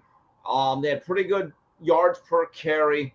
And now Derrick Henry, and again, let's say Derrick Henry's now at the stage of his career where you take away carries. I don't know. I've always thought of him as a workhorse that body blowed you to death. Hit you to the body. You didn't want to tackle him by the third quarter. Well, let's say now the game plan for the most part only calls for him to get the ball 10 to 12 times a week. Can he handle that? Does that diminish his effectiveness from a physical standpoint? So I think that's going to be interesting. And look, everyone's always going to put Lamar under a microscope. He's the only guy that ever misses an out route, and people want to do a 30-minute special on him. Crazy. Yeah. I don't get it. I want to make sure that this guy knows fucking anything, because I would love for you to send me the under center snaps at Louisville with Lamar Jackson, because my buddy actually coached them there. I would love to, because I have tons of cut ups and I don't recall him under center one fucking snap at Louisville, you idiot. Anyway, Steve, let's dive into I gotta ask you tomorrow's game, since I won't have you on and we'll see you Palooza. But tomorrow's game in Brazil, where the AIDS ranking is super high, you got to put a helmet condom on your wee-wee. So guess what then? That just means that's like going to Houston. If they play the Texans, it'll be a good test run. Houston, you have a problem. Anyway, go ahead, Coach. Houston, Atlanta, AIDS is all spiked. Let me ask you, what are you expecting there in Brazil, barring no beheadings or anything? What do you expect there? So Philadelphia's playing. Who are they playing again? Fucking Eagles. No. Philadelphia's playing who though? Packers. Oh, look. Jordan Love's one of my favorite players. I think he's an ascending star. I'm a big Jordan Love fan. I love the way he developed. He came on like gangbusters the last 2 months. You look at the Packers, one of the youngest rosters, and they have a very talented nucleus. Now, if Romeo Doubs and Christian Watson can stay healthy alongside Jalen Reed, that is now lethal weapon 3. And they have some juice back at running back with Josh Jacobs. I look for that team to challenge Detroit for that division. And if Jordan Love does not throw for around 4,500 yards and near 40 touchdowns, I'll be disappointed. You actually look at Jordan Love's stat line last year, he was actually pretty damn good. He had over 30 touchdowns last year. That surprised me because he struggled the first 10 weeks. But Jordan Love, I would buy stock in him like he's Apple in 1999. I agree with that. I think he's on a ascending. Same with CJ. I want to see CJ in his sophomore year this year battle the defensive coordinators that have a book on him. I want to see that guy excel with that nucleus around him. And if Stephon Diggs is addition by subtraction, we shall see. But this, to your point, this all green game, Packers and Eagles tomorrow in Brazil, where you can't wear green, is interesting. I'm trying to find out where Jalen Hurts is in the thick of things, because I think all eyes are going to be on him. The last 2 years, I don't know if people really have watched him. They go to a Super Bowl. He has a kind of a down year, but I've been saying he's been average at best for actually a few. Last year he was. Look, the other year he was second in the MVP, so he was pretty elite. I mean, that's pretty damn good. You finished second in the. Can a new OC save him though? Well, look, there seems to be a book out there. If you run 0 blitzes against him, he does not react well to it, which I find strange because he's got some real weapons. I mean, he's got a big body receiver and then a sprinter in Devontae Smith. I mean, those are 2 really elite. That's a great tandem. If I'm a quarterback and I have those weapons outside, I want you to blitz. I want pressures. I'd much rather face that than dropping 7. Steve, how important though is it when you lose your 2 locker room leaders and one of them happens to be your center? Well, that's a key loss. But this is the year that if Jalen Hurts wants to really solidify himself as a year-to-year elite quarterback, he's got to go back more or less to that 2022 level. And you know who I am interested in seeing, believe it or not? Who? Chicago, Caleb Williams. I'm curious. Can he play on time? Can he get rid of the ball 90% of the time in 2.5 seconds? They got him a lot of weapons. They have veteran leadership on the outside with Keenan Allen, Roma Dunze. They already had a 1,000-yard receiver. They got some running back help.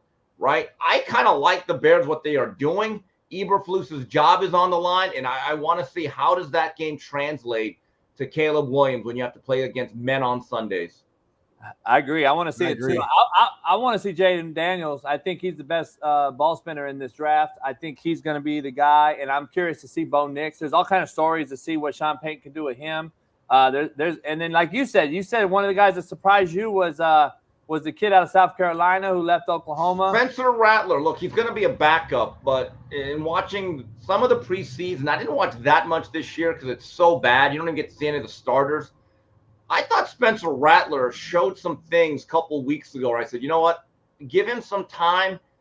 He's going to be able to play in this league. The thing that I liked about him is the ball came out on time and he put it on guys and he was accurate. Now, consistency was an issue with him, but the Saints have two young quarterbacks in Jake Hayner out of Fresno State and him. I actually think both of those guys have some value. If you're looking for a young quarterback to develop that may not be ready to play now, but within a year or two, if you don't have an elite quarterback and you need to throw someone out there that's competent, I kind of like both of those guys in New Orleans. Hey, Steve, we got a trivia you got to answer right. I'm gonna give away a hoodie today to the first person in the chat that responds. We ain't did trivia in a while. Steve, a record's gonna be broken probably, I would say, tonight. Patrick Mahomes needs 84 yards to be the all-time leading Kansas City passer. Whose record is he gonna break? Kansas City, would it be Bill Kenny?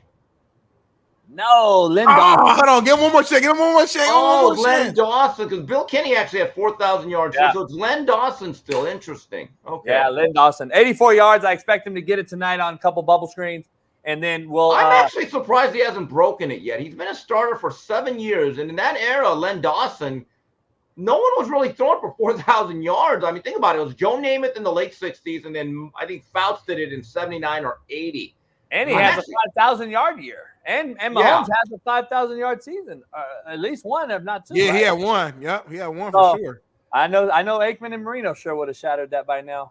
But anyway, Steve, Football Palooza is here. Saturday, you here?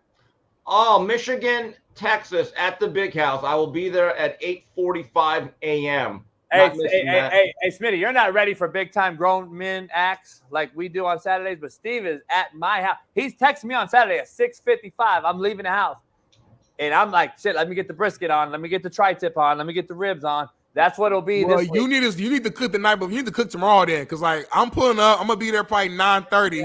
I want the food to be done. I'm going to be hungry, thirsty, ready for the football. So make sure the food is done. Also, we're not eating at 9 in the morning. So we snack, and I wait till lunch. I want some snacks, like fix some fried potatoes and some eggs or something. Just something to chew on. Don't worry. Darnell, we have an undercard.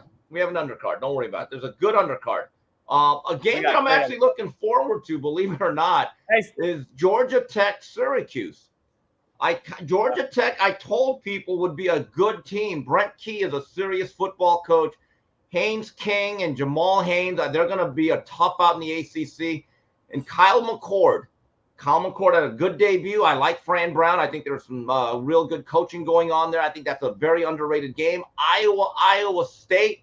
I want to see my guy Rocco Becht against that high-powered Iowa Air Forence offense. And then at 3 o'clock, Florida battle. Who's the best team in Florida? Miami or Florida A&M? Big game. I know more. By the way, I'm hearing Florida A&M may not bring their band. Can I just tell you something? What? That's the point of scheduling Florida A&M. Yeah, there's a contractual dispute over the money. Does it go to the band? Does it go to the athletic department? Florida A&M, let me just tell you something. Your band is the athletic department. We want the band. Okay, those 20,000 Miami fans that are going to be there at Hard Rock Stadium, damn it, we want a good halftime show. We want the band. In fact, you know what? Bring your band over the football team. Hey, Steve, we got to end the show. We got to end the show since this is the last day with you of the week. We got to pick because we got winnable.com, who's our better now. We got to get then Colorado, Nebraska. Culture clash. at Lincoln Memorial Stadium. All right, we got. We also got Ball State, Missouri State, our opening game. It's a week before we play the U, so you probably want to tune in to see what you're gonna be facing the following week. Steve Kim, big time game coming up on your schedule. Yeah, and you can stream that on your phone. Okay, the other screens will have the other games. Let's pick these games real quick, and we're gonna put them on Winnable later on. We're gonna get Steve Kim's cap picks of the week. College football. We're gonna start right with Michigan, Texas. Give me Texas minus 7.5. Covering or not? You know what, boy, that half point scares me. Michigan has no offense, guys. I'm just telling you, they lost their whole offensive line. It goes beyond J.J. McCarthy and Blake Corum. And here's the scary thing. I thought Fresno State missed throws downfield. They actually left point. If they would have had better quarterback play, that game could have got real interesting. And I'm a believer in Texas. I think that new receiving crew, which is all a bunch of transfer portal guys like Silas Bolden and Isaiah Goldbond, you know what? Hook them. Hook them. Hook them horns. Covering, huh? Yeah. Yeah, I kind of think the same. I'm going to go with Texas. Look, would you rather go with Quinn Ewers or a walk-on? Yeah. At quarterback. That's a huge factor. Quinn is a legitimately elite college quarterback. I think that's a huge factor there, fellas. I do expect Michigan's defense to show up. They will. Expect that pride to be there. Coach S'more is going to have them balling. I do think so. Offensively, I just don't know if they have the guys. I'm going to go with Texas as well. I got to go to another game that's interesting, and I just want to get your take. I think this is going to be an interesting one. Oklahoma State minus 7.5 versus Arkansas in Stillwater. Arkansas. That game's at Arkansas, isn't it? No, it's in Stillwater. I still like Arkansas. I mean, it's one of the unknown stories that people don't talk about. Bobby Petrino's actually back at Arkansas, running that offense. They put up 7 basically trying to save the job of one of my favorite characters, Sam Pittman. I like Sam. I do. Sam's a good old fella, good old offensive line coach, and that's a tough job being in that meat grinder in the SEC. That new quarterback they got, Taylon Green, this is why they brought him in. You know what? I will take the points. Oklahoma State was a little bit shaky last week. Maybe I'm thinking with my heart. I'm going to go with the good old boy Sam Pittman. Give me the 7.5. All right, interesting one right here. We got to get your take. -3. You already discussed it. Syracuse, Georgia Tech, in Syracuse, in that dome, muggy, shitty old turf dome. Dino Babers used to tell me all the time how bad he hated it. It's just a bad environment. He did not like it while he was there. I'm just giving you some beans to spill. Syracuse to Georgia Tech, -3 Georgia Tech. That's a very. I'll take Tech. Running game travels, and they are physical. They are physical, and I still think Syracuse needs time. But this is one of the games, I'm telling you, that's going to be on one of the screens at the Coach JB Cigar Bar, Touchdown Cigar Bar and Lounge. Smitty, you can't make any picks because you have picks on Winnable later, so you cannot. You're like Kirk Herbstreit. I'm just listening. You're like Kirk Herbstreit today. You cannot pick anything because you're calling the games. All right, Steve, we got to get this one. We got 2 more to get. We got a rival already early in the season, and we got a barn burner. Baylor, Utah. In Salt Lake, Utah -15. Now, Baylor, I think, has created a culture. I think Dave Aranda's fighting for his job as well. I think defensively, they're going to sit there and give Utah a little bit of a trouble on defense. I don't think Utah can score like that. Well, they have Cam Rising back. Look, they're now running. Look, Baylor's now going back to the Bear Raid. The new off. I love that name. Not the Air Raid, the Bear Raid. I will take the 15. I'm with you. But, look, Aranda has not forgotten how to coach. It wasn't that long ago that they were in that Big 12 title game. Okay.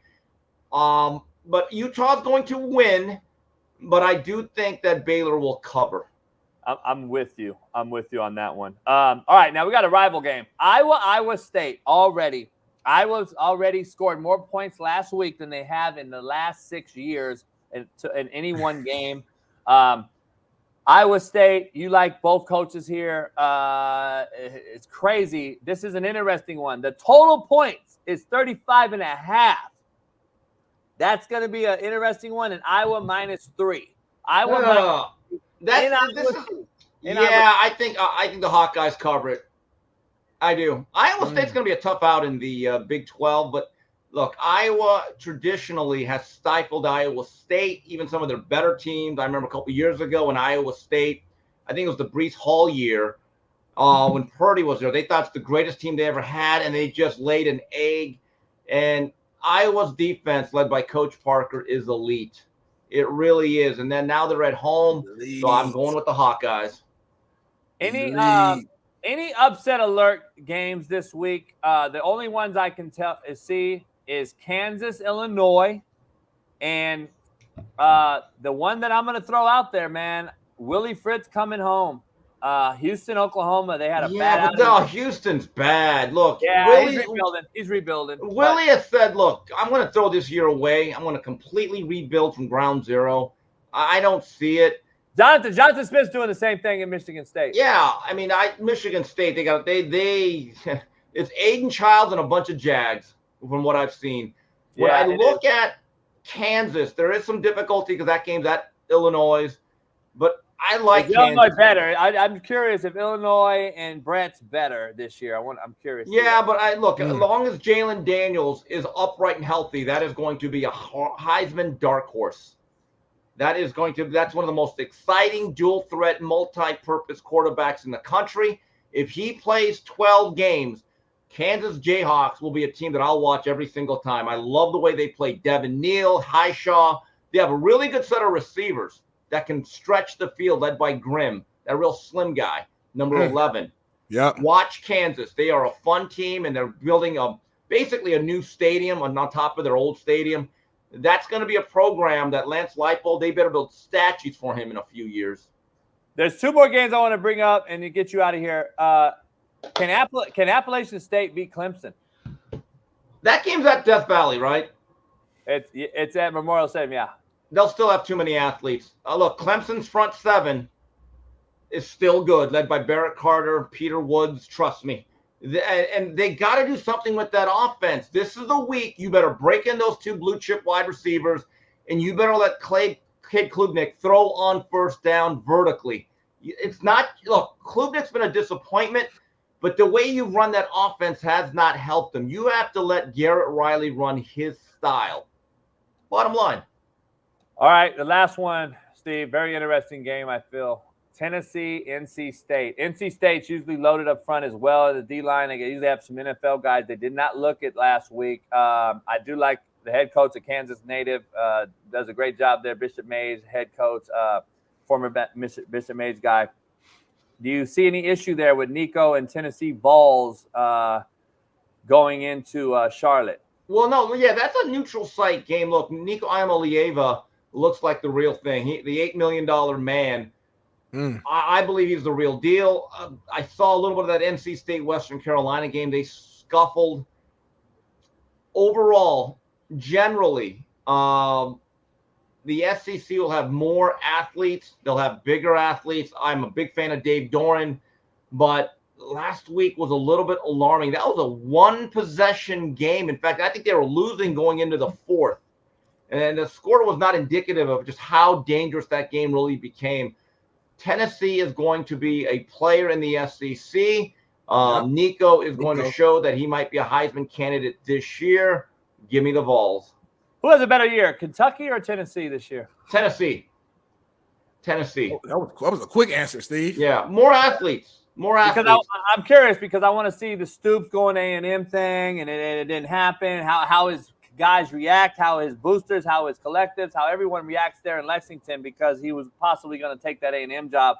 I'm interested to see what Stoops does in Kentucky because I'm a Stoops guy.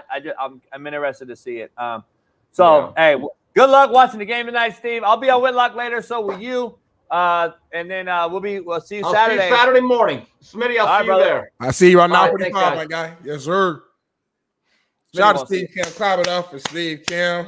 He won't be there, but we'll see you. It's just gonna be us three. We're gonna be us three, two big ass dogs. A gonna pull up later on, make us drinks, Paloma, do whatever you tell her to do.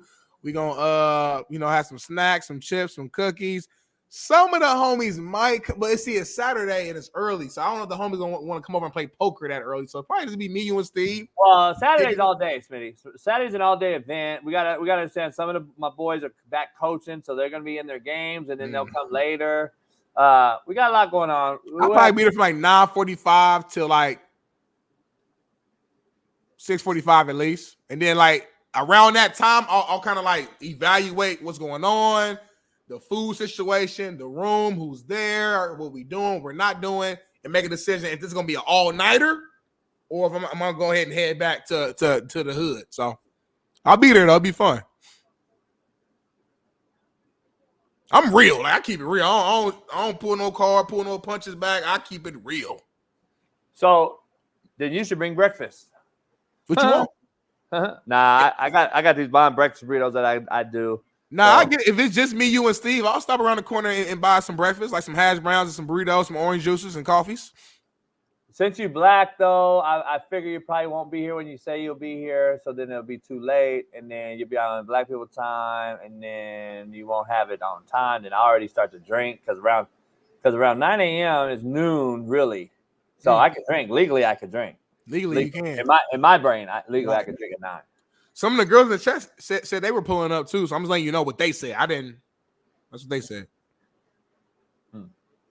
Leah and Chris said they were pulling up for some reason. So Leah don't even live near California. I know, but for some reason, her son, something's going on where she's supposed to be in LA this weekend. I don't know. Yeah, I hadn't heard that. It's funny, but we'll see. I don't talk to you, probably don't like you. Look at Eddie. Fuck. God damn, Eddie. We was doing good, JB. I hadn't heard from Eddie all week. We ain't talked Cowboys all week. Spell how he spelled through. Let me slide through. Fuck. It's giving y'all a bad name, homie. Like, this is what the BPS shit is. We need to do a segment on BPS. This is it's Eddie. Eddie, you giving Smitty a bad name, dog. We not gonna put ignorance as a black people thing or a black person thing. So I'm gonna stop you right there in your tracks. Rectify, Eddie. Spell through again. Go. For me, you want me to do it?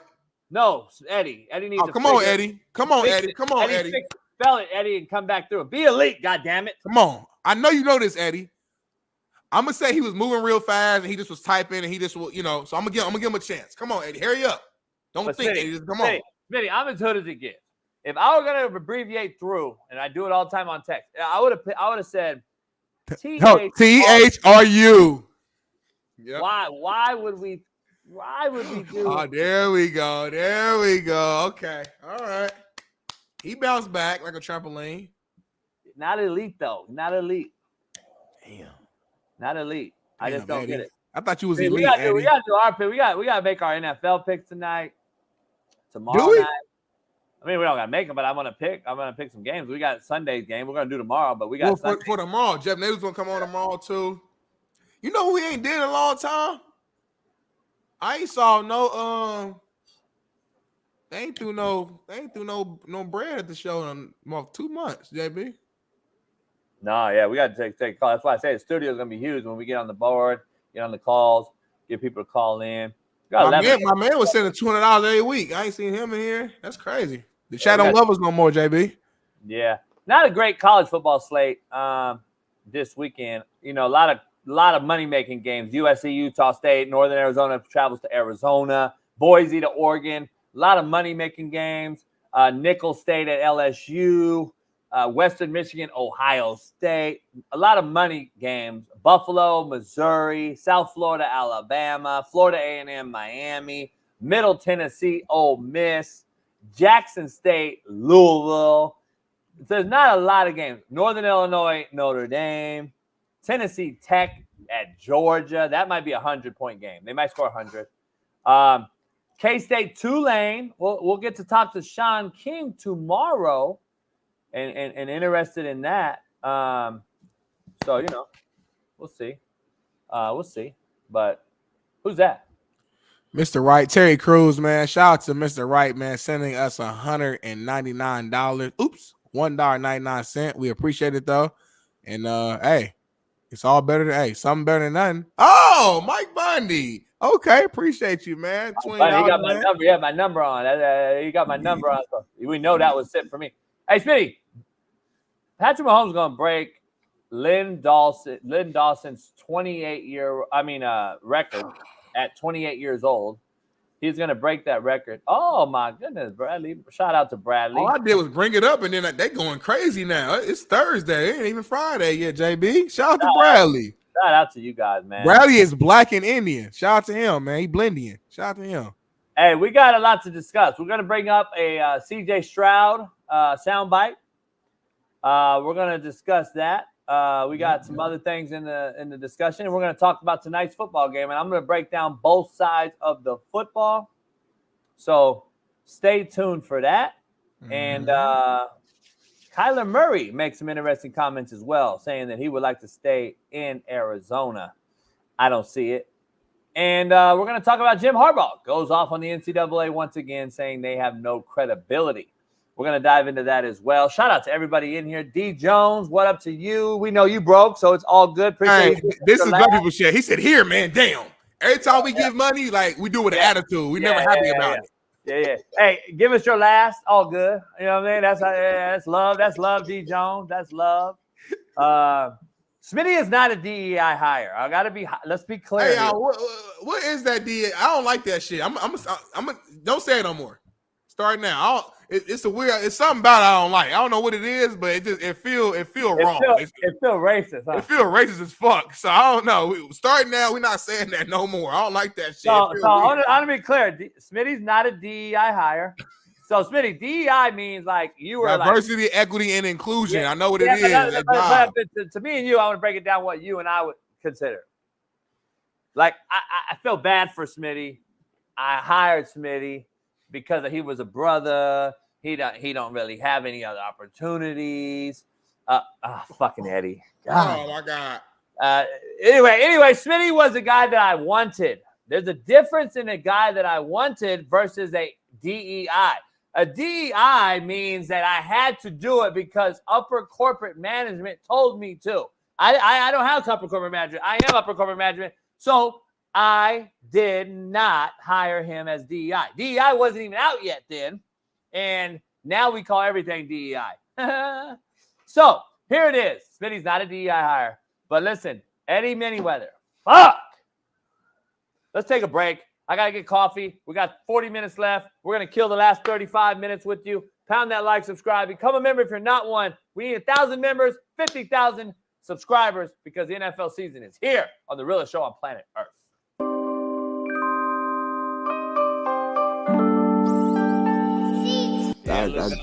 I apologize for my boy Smitty. I don't know what he was asking. When's the last time you jacked off? Oh, wow. You guys, man. Hey, I'm just fucking with you a little bit. Man. Hey, I'm just fucking with you. You guys are going to get, a lot of controversy going with this show, man. It's a good question.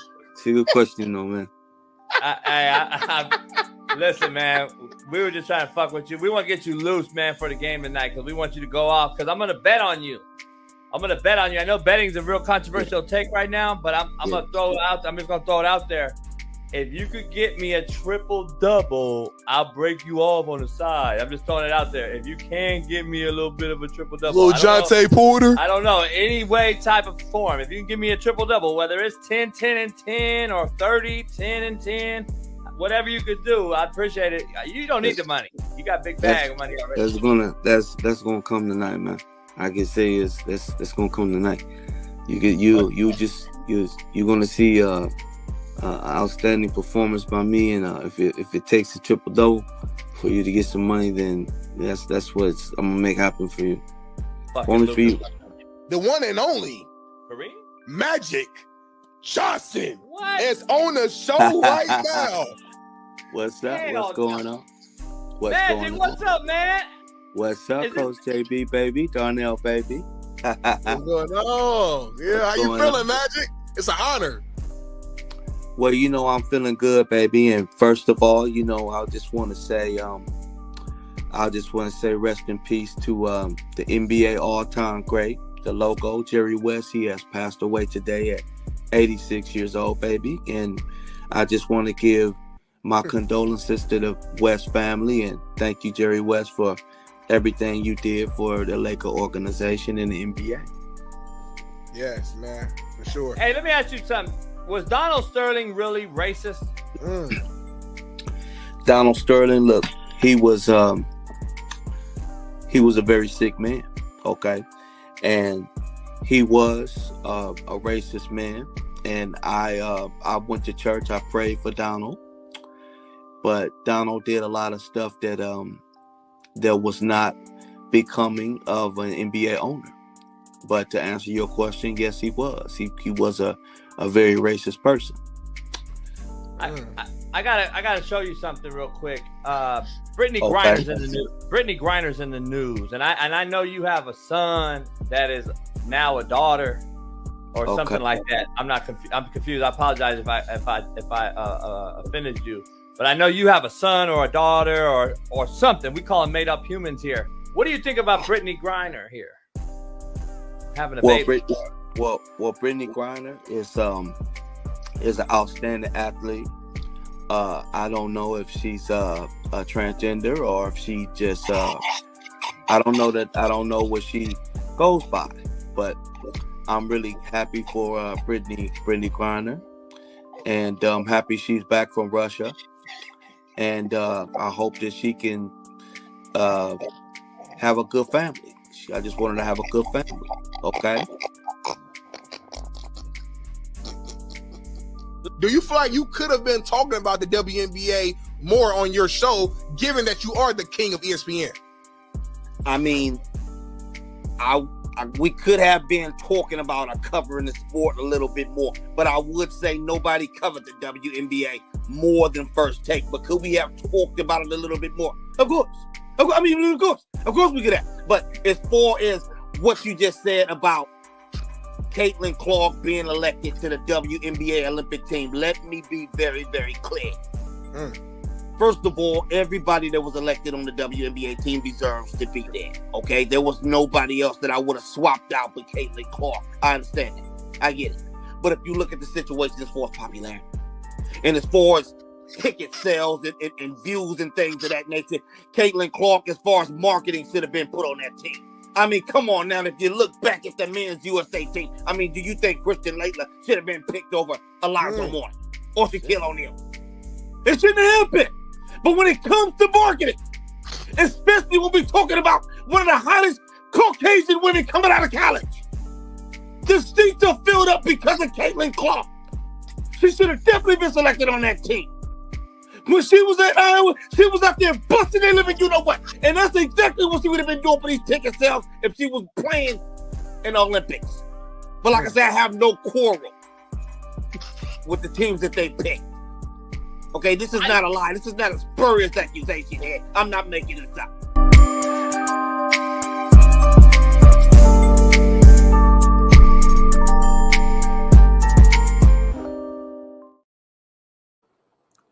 I love it. That's my favorite all-time commercial, man. Can we get Savvy on? I know we got a loaded show, but can we get him on once a week? Maybe Thursdays is the day. Is it just Wednesday? No, because Thursday's the only day. It won't always be this way though, because we're gonna have the Pouncies on and other but guys. The Pouncies, you know, I mean, they won't be every single week. You just got to pick a day. It's gonna be fluid with a lot of other guests. So. Because, bro, Savvy cracks me up, man. That video is kind of old now, but every time I watch it, I start cracking up laughing, bro. Like, at the very beginning, he said, break this bitch-made cat down. Will you break this bitch-made cat down? Because he got a beef with Savvy, and he's so mad about those clips for some reason. I don't know why he watches the show, but this dude's 17 years old, smokes weed all the time, tries to act like he's hood. He grew up with his grandparents, whatever. He had a few troubles when he was young, whatever. But at the end of the day, like, he got a good household. But he wants to be a thug. He wants to be in the streets. He wants to fit in. He's trying hard to be in the streets when a lot of these motherfuckers who you and I grew up with, they had no other option, no other choice. He's a phony. He's a fake. And he's a young guy as well, though. So I'm just keeping it real with him because I want to change his life. I want you, Lil Wody, to change your fucking name to your government name, which is probably Evan Smith, Evan Turner, some shit like that. You're not Lil Wody. You can't rap. Stop trying to freestyle. It's not going to work in your career. Go to school, get an education, and get a job. You still got a chance. You got a family that loves you. Stop trying to be on the internet and troll and trying to be hard. Point blank, period. I also think he's gay. He looks gay to me. I was going to be honest. Shout out to Cam. Smitty didn't even see that. Cam Moore, shout out. Oh, my God. No love doubt. y'all show. Hey, Coach, there are a few of us in the young generation that like keeping it real like y'all. Shout out to Cam Moore. Cam Moore, I'm going to be honest. I got a lot of cats. Fuck, man. What? He doing it again. Anyway, back to Cam Moore. Cam Moore, I got a lot of DMs lately on TikTok from some young cats asking me for advice and saying that there's a lot of youngsters that actually love me and my style and wish I was their coach. So shout out to you young cats. There's hope, maybe. But there's only a far few between. Though. That's the problem. Most of you guys is bitch-made cats. Let's dive into the Eddie. Fuck, I want to block you. Is he still doing it? I don't know. He did it 1 year for like 27 times in a row. He did when I was on the show too for like 23. He's trying to beat his all-time record. If you want to send us $20, hey, just send 20. Why you keep doing 99 cents every time, bro? Like we appreciate it. Just don't understand It's costing him more money because he's paying YouTube more money every time you send it one time. I don't get it. You get it? Oh, I don't get it at all. And Lil Wody, I didn't call you that. JB called you that. So pay attention. That message right there lets me further know and validate everything I said. Because you're racist too. You're not paying attention. You're not locked. He only care about what I said. Right.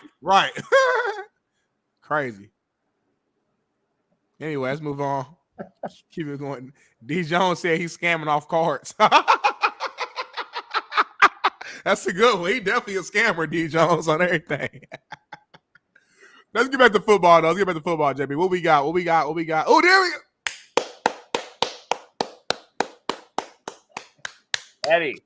Eddie, do not force yourself into not being able to pay your goddamn Boost Mobile bill this month.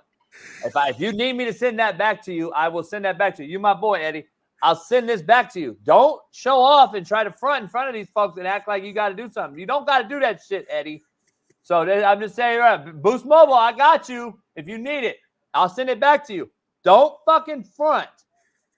All right?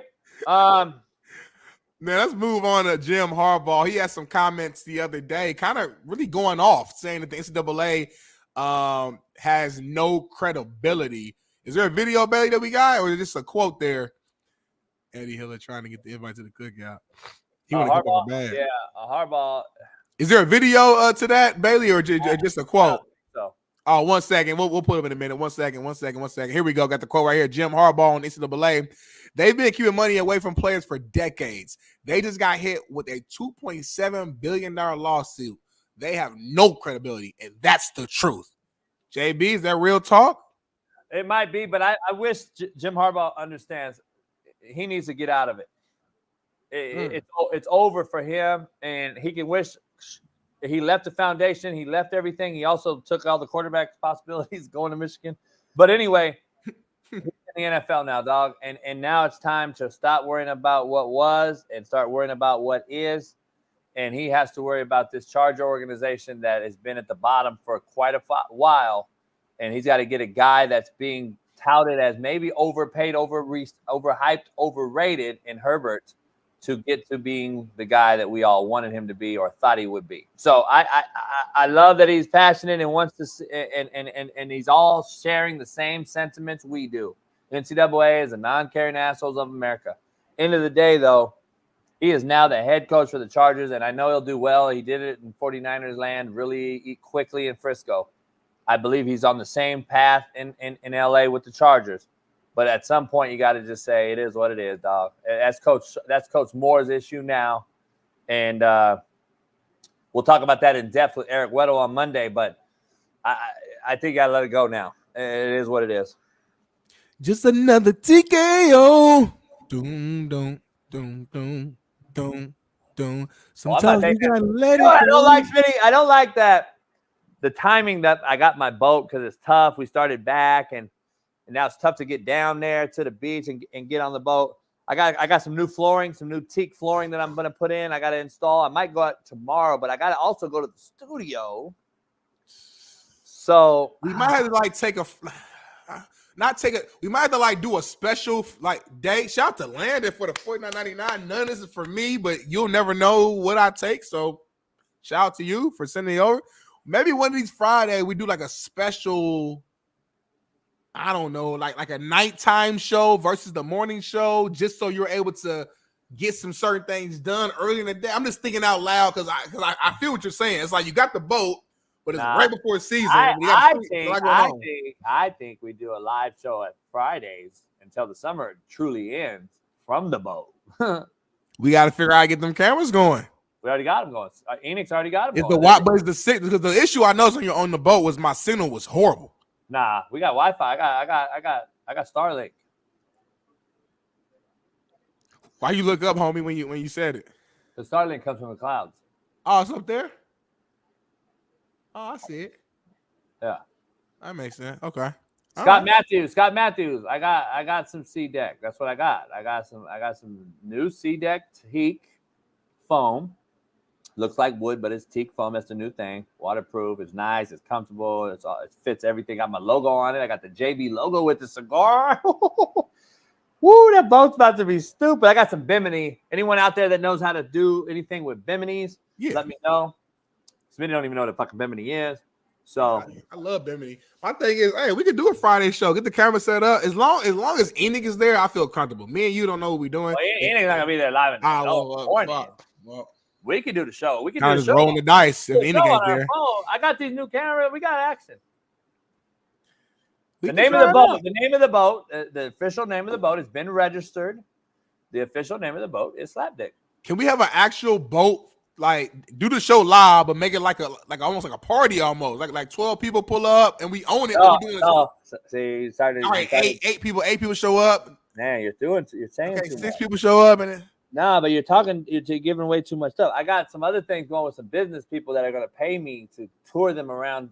Just want to hang out with me and Pat Perez on my boat. They're going to pay a lot of money. So I'm thinking about doing that as well. Like you need security though, so you need to have me security then for I already got that covered. So guys will pay a certain dollar amount, and also you get an auctioneer item as well with it. But we take you around, we cruise around, smoke a stick, a little sip in the harbor, roll around, and you guys get to chop it up with us all day long. And it's not gonna be cheap though. So y'all better. Yeah, y'all better have some money for that one. So cruising down the water in my new yacht, jocking the slapping it up. I like that, JV. I like that. Like I might take the boat like from Long Beach to like Newport, especially like during Christmas, the Christmas parade. Yeah, you gotta pay top dollar for that though. You gotta pay top dollar for that. You got to. So I love how your voice changed when you said it though. How you do it, JV? You gotta do what? I gotta pay top dollar. I'm just saying, I got to pay Smitty because that's like, I'm gonna be honest. It's about $750. It's about $750 to fill a gas tank up. About $750 to fill up the gas. I put $150 in there the other day. That motherfucker didn't move. The meter didn't even move. I'm like, damn. So, see what happened. Shout out to you. Shout out to Izzy Wealthy. Hey, Coach, first time donation. We're just trying to see how someone will be able to get in contact with you for business talks. He's like a businessman. Coach JB Show at gmail.com. Coach JB Show at gmail.com. You going to break this brother down real quick, though? It's the first time donating. So is that Cam and Mace? Is that him from when he was fat? Was that Mace when he was back in the day with P. Diddy? No, and that his picture though? No, serious. I'm not. Hold on. Is that not him though? I love when somebody know they roasting you, but they try to make it seem like they really sincere about the. Is that not Mace? Hey, fucking Mace, homie. When he was fat, when he was fat face when he was with P. Diddy and Biggie and them, right? That's Izzy Wealthy. Is that Biggie? That's Biggie Big. He said, my name Izzy Wealthy. Izzy Wealthy. Come on, brother. Shout out to everybody showing love today on this Tell the Truth Thursday. Tomorrow's Friday. It's going to be fire. We got a loaded lineup. Plus, we're going to give all the picks, NFL, college, and more. Plus, talk about tonight's game, break it down. We'll be getting DV Sports soon in the studio. We'll be breaking these games down from Sundays. We'll be breaking them down on Wednesday. Eye in the Sky Don't Lie segment with Noel Mazzoni and Josh Booty. Plus, Eric Weddle Mondays. We'll be breaking down last week's film with him on occasion. Plus, in the studio, we'll be on that big board. We got all these new cameras. We got 3 of these same cameras right here. Brand new segments. It's going to be crazy. It's going to be crazy. Yeah, 404 Founded 10. You send $2,000, I'll mute my mic the rest of the show. Send it right now. $2,000. My should be muted the whole rest of the show. 2,000 right now. Who said it? 404 Founding Titan. He said he sent $4.99 to mute my mic. I said, cool. I respect that. Send $2,000 right now, and I'll mute my mic the rest of the show. That's all you need. $2,000. You got it. Big baller.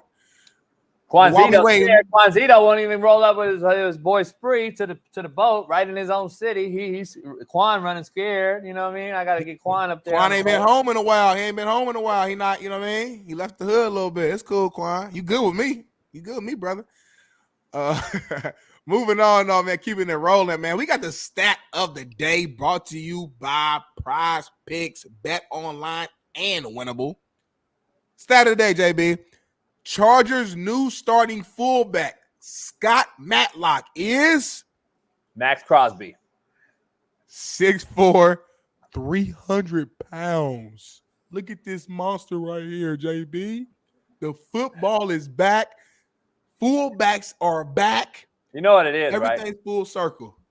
What it is that's Jim Harbaugh telling you that I'm going to run the football 35 times a game on your ass, whether you know it or not. And I'm going to do it every way possible. I'm going to do what we did in Michigan. I'm going to put a damn D lineman, a center, whatever I need to put at fullback.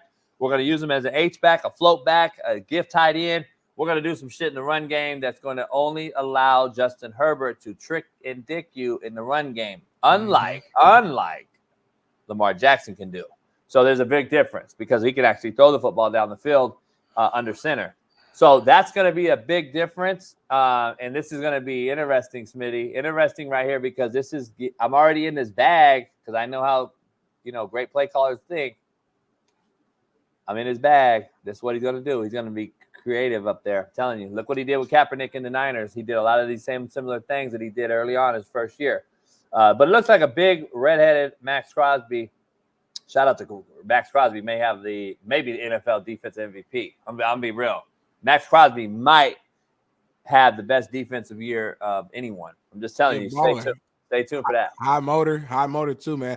You know what's crazy? Everything's full circle. Like there's nothing new under the sun for the most part. And I feel like Jim Harbaugh, it's going to take probably 2 seasons to really get his system fully together.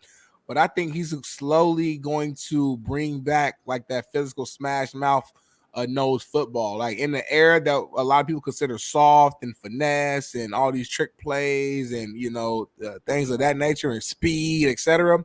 He's bringing a sense of physicality and hard-nosed football. And if it works, we know it's a copycat league, and everybody's gonna start being like, well, maybe we don't need to have Patrick Mahomes at QB. Maybe we don't need to throw the ball all over the field, 40, 50 times. Maybe we don't have to rely on just speedsters and super duper skill guys. We can out physical you. I think that's what Harbaugh is gonna try to do, and I'm excited to just watch it develop, man. So, because he knows the generation, he knows the era of players, and he knows that there is no more fullbacks and there are no more move shift tight ends that are big bodies. And he knows, Smitty, that linebackers will turn that shit down. Because if you ran traditional I formation and ran ISO today in high school or college, I think you would dominate because nobody wants to see it. They want to see spread, shotgun, RPO. I'm telling you, they will turn it down, and I think Harbaugh knows because he's been coaching the same players in college for the last 10 years that are going to be in the NFL now, and I think he knows that these guys are going to turn that shit down, and I'm telling you, he's going to bring back I formation, and we're going to run the football again in the NFL, and the running backs will, again, be high commodities out of the draft and get paid what they should for at least 3 years. So love it, man. I'm calling it right now. We on the same page, AB. We on page 7. Let's dive into CJ Stroud real quick. I know Speaking of 7, yeah, CJ Stroud. He had a video, JB, a perfect transition, talking about how it's such an honor to be named captain amongst his peers. Check this out. Biggest honor for me, bigger than any accolade, any reward, because it's not, like you said, it's not something that's just given, especially like me being a young guy still, even last year I was kind of surprised, just because like I wanted to be a captain early on, but it wasn't like something like I was forcing. And for them to just kind of like notice it and like want me to be in that role was just an honor and a blessing. So I don't take it lightly, and it's something that I'm really like proud of, not only just myself but the other guys who were named captains as well. So you gotta love that, JB. I'm gonna jump in first, man. Just CJ, as great as he is already on the field, I think he's even greater off the field from just everything I've seen, heard from you, people around him, meeting him one time. He's confident, but he's extremely humble, and he appreciates everything. And I think he's a good example of, you talk about athletes being role models. I think he's a hell of a role model for this next generation and these young cats. And earlier we were talking about faces of the league. Obviously, it's Mahomes' league right now and will be for a while, but I wouldn't be surprised if down the road CJ Stroud becomes one of those guys and becomes like a main face of the league, because the talent is there, but it's more than talent. It's the demeanor, how you speak in the media, the personality. He has all the tools, all the things that you would want for your face of the league. And I just think hearing that speech and that reaction, it just further proves that point, that he's a guy who truly appreciates and cares about the quote unquote little things. A lot of people, they take being voted captain, take it for granted. They take certain things, little team rewards for granted, but it's an honor to be amongst 53-man roster, but then you bring in the scout team guys and the staff, everybody's 100 plus people there in totality, right? And for you to be named a captain amongst your team is an honor. I was named captain going into my senior year at Ball State, and it felt good. It's like my teammates, coaches, etc., trusted me. I did enough to where y'all trusted me to be a captain, a leader amongst your program, amongst your team. So shout out to CJ Stroud, man. I'm a huge fan of his. I hope he balls out. But I hope this Sunday he don't ball out too much, because y'all know who they playing. They playing my Colts. The hit numbers Colts. The sleepers of the league. So, CJ, I love you, CJ. I hope you have a great season. I hope you play well, decently against us, but not too good, because we need that W. AR5 is back. Jonathan Taylor is back. Michael Pittman Jr. is back. Josh Downs is back. Adonai Mitchell is here. My man Latu at the DN. DeForest Butler signed a new contract. Grover Stewart is in the middle holding it down. And Kenny Moore at corner. And how can I forget Juju Brents, Far East Side legend? Watch out. That's all I'm going to say. Watch out. But shout out to CJ Stroud. I love that call. Jimmy, what's your reaction? We're gonna add something real quick, a little segment. Don't add none. Because we got a special event going on tonight. Kansas City Chiefs, Baltimore Ravens, game 1, kickoff. And guess what we're going to show? Let's break down the do's and the don'ts for what to expect for tonight's game from what we saw last year to end the season in the playoffs. Let's see if we can make it work. Bailey, can you pull it up? How do I do it? He's working on it right now behind the scenes. While we're working on that, make sure y'all hit that like button. Subscribe if you ain't subscribed yet. And Chris, why you over here hating on my Colts, talking about the Texans gonna win? You ain't never on my side no more, Chris. You used to be on my side. We used to be on the same page. Now you anti me. If I say I like red, you say you like blue. If I say I like hot sauce, you say you like ketchup. If I say the Colts gonna win, you say the Texans. What's the beef, Chris? Let me know. Let me know so we can resolve this. Let's pull up this film. She is wrong, D. Jones. All right. You got the film, Smitty? We got it right here. I can see it. Oh, I did. Whoa. That was like the Matrix. You had it first. There we go. Right here. Boom. You got it? I see it right here. Don't do nothing. It's right here. No, I'm gonna run it. You got it? Let's go. You right see now. it? I can't see you guys, so that's what I'm saying. Yeah, I can see the film. Yes, sir. I can see it. I got you. So here's Lamar Jackson under center, Smitty. So we understand, okay? We're going to make sure that we see this guy under center, and this is now Derrick Henry, who we want to see get the ball downhill 7 yards deep in this type of manner, okay? We want to go this way. Yeah. When we get in the gun with Derrick Henry, who's going to be this bigger guy now, it's not that guy anymore, Gus Edwards or whoever the small back is. It's going to be Derrick Henry. So this is the key tonight. Kansas City's corners locked up on Baltimore's wide receiver with a one high look, meaning that I'm going to load the box to stop Lamar Jackson from running the football, not Derrick Henry. That is what's you're going to see tonight. And guess why they run this defense, Smitty? Because they're telling you that our corners are better than your quarterback. Can this guy throw the ball and beat you vertically one-on-one with Zay Flowers, with Mark Andrews, a tight end, whoever? Can he beat you throwing the football is going to be essential tonight in this matchup. And I just don't see Derrick Henry being successful in the shotgun.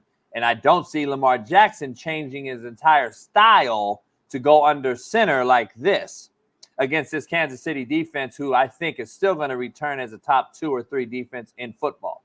So it's kind of ironic. The first play you pulled up just so happened to be him under center. I got it cut up for you already. So okay, thank you. Here's the shotgun now, okay? Now I want to bring this up. Now, this is Derrick Henry tonight, Smitty. So I want to be clear. This is what we're expected to see now. A back that's 230, 240, whatever he is, even though he's been leaned up and all that, he's now got to pause, hesitate, and read O-line's play as they get pushed on the front. And he has to sit there and wait for the mesh instead of what you just saw, a guy right here hitting it full go without thinking. There's going to be a difference, and there's going to be a little bit of hesitation, in my opinion, in Derrick Henry in this read option game. And can we do this with Derrick Henry? Because now, is it a gimmick, Smitty? Now that he's in the shotgun, we're not running the football. We're going to just play action it, RPO it, and get the ball out versus a very, very well-coached, athletic defense in Kansas City, which I, give credit to for winning Super Bowls like Smitty gave Seattle. So here's what I'm saying. What do you see here? And right here is what Kansas City wants, Smitty. They want to see him run around. They don't want to see him hand the ball to Derrick Henry. They don't want to see him throw the football. So that's all I'm telling you on offensive side of the ball. Defensively, Smitty, this Kansas City front's coming. This guy's playing this game now. He's not out game 1 this year. So what do you expect to see from Kansas City on defense versus a new style offense in Derrick Henry and the Lamar Jackson-led Ravens? Yeah, early on, like first quarter, I think it's going to be a lot of just kind of seeing what Baltimore will do, because it's somewhat, we're expecting a little bit of some nuance with the offense because of everything you just alluded to with Derrick Henry being added to the system, understanding his strengths and his weaknesses. Also, it's only year 2 of Todd Monken's system, as well. So even the system prior to this is still somewhat, I would say, new as well. So I think first quarter, you might see a couple bigger runs of 10 plus yards just because Chiefs are kind of figuring things out. But like you said, the Chiefs defense is really good. And I do expect them to. We're going to go to Kansas City on offense here in a second so we can see what they're going to do against a pretty much same defense except for the coordinator and Patrick Queen missing on the Ravens. But let me ask you something. This is what Kansas City wants to see. 3rd down, Lamar Jackson in the gun on long down and distance. Yeah. That is what you want to see if you're a Kansas City Chiefs fan, if you're a Kansas City Chiefs coach, and if you're a Kansas City Chiefs coordinator. This is what you want to see. I want to see Spagnuolo wants to see Lamar Jackson in some sort of match coverage look here and a 2-high look on 3rd down. See the difference between 2 high and 1 high? When it's 1st and 2nd down, these motherfuckers are in 1 high, Smitty, and they got this guy down in the box. Yep. When it's 3rd and long, now I'm in 2 high, and I got a guy who's going to track Lamar Jackson right here. QB spy. Yeah, wherever he go, I go. So now I'm matched up because I don't think you can beat me with your arm, I only think you can beat me with your feet. And that is the issue in tonight's game that I am looking at as a coach, that I want to see the chess match of these two going back at it, with meaning Monken and Spagnuolo. So this is what I want to see. 3rd and long. We expand the box. Again, not accurate. It's going to be man underneath, 2-man across the board. And mechanically, I don't think Lamar can beat you with his arm throwing the football. And I just don't know. Pretty good throw, actually. It's pretty accurate. I think he just dropped it. Yeah, but it's not a first down, though. Yeah, either way, either way they would have stopped it. You're still short. You're still short. So this is good defense. Let me pull up. Bailey, take us out. Let me pull up Kansas City on O and see if we can find that same game from the playoffs. The do's and don'ts for tonight's Thursday night football game, y'all. If y'all just not tuning in, whether it's on the audio or live here, we ending the show showing y'all real footage from last year's Chiefs and Ravens game.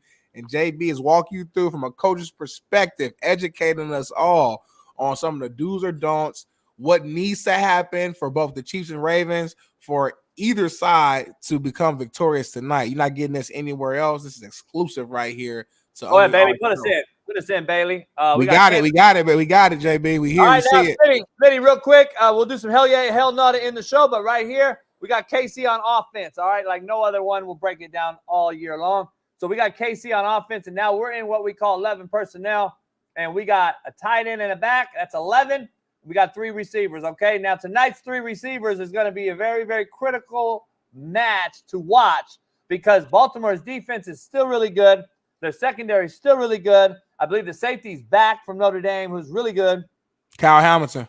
This is going to be a very, very interesting one because Kansas City's going to not have its full plethora of wide receivers tonight. They're going to be missing some guys. Can Xavier Worthy get off press? Is he healthy enough with his hamstring?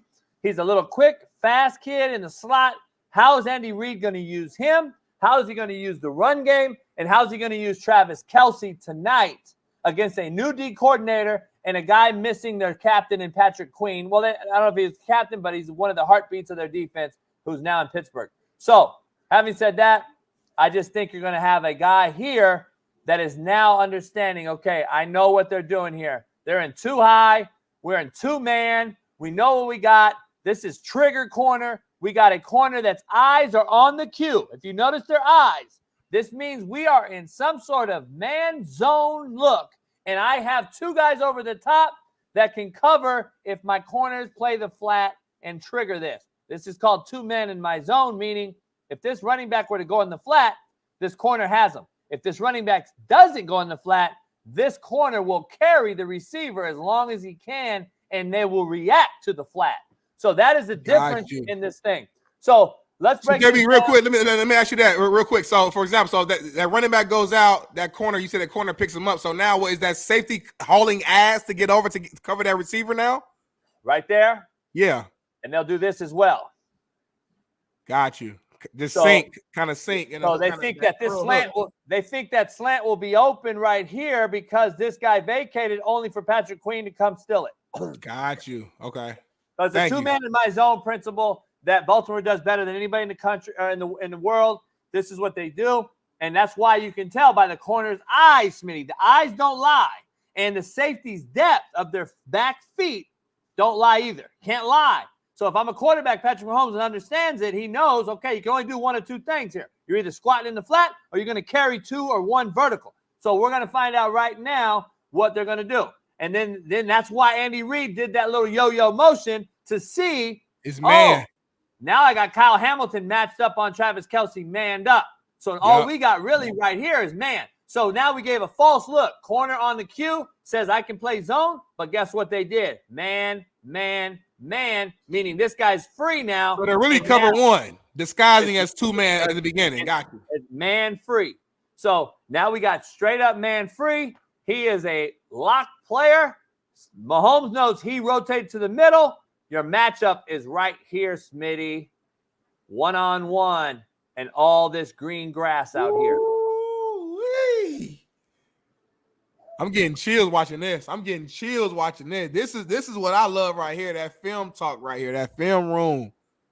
2nd and 6. Bad juju for Baltimore to be in on down and distance. I don't want to be in 2nd and 6 against Mahomes and Andy Reid. Really, Andy Reid especially, because I don't want to be in any type of trickery. 2nd and 6, Andy Reid's full bag of operations are open to the public. I can run a million things on 2nd and 6 because I still know I have 3rd and 6. So what can you get out of 2nd and 6? All type of shit, Smitty. And all this is a trap cover 2 look with a quarters look with the safety inverted. If you notice, you got this safety, Kyle Hamilton, expanded now. So you see he's not on the hash no more. Yeah. He's expanded now because they're on the right hash in the NFL. And we know the hash marks in the NFL are a lot tighter. So now he can cheat over here. This isn't cover 2, Smitty. This is cover 1 still. See the safety? Now we know we're still got a cover 2. We still got a safety man look over the top.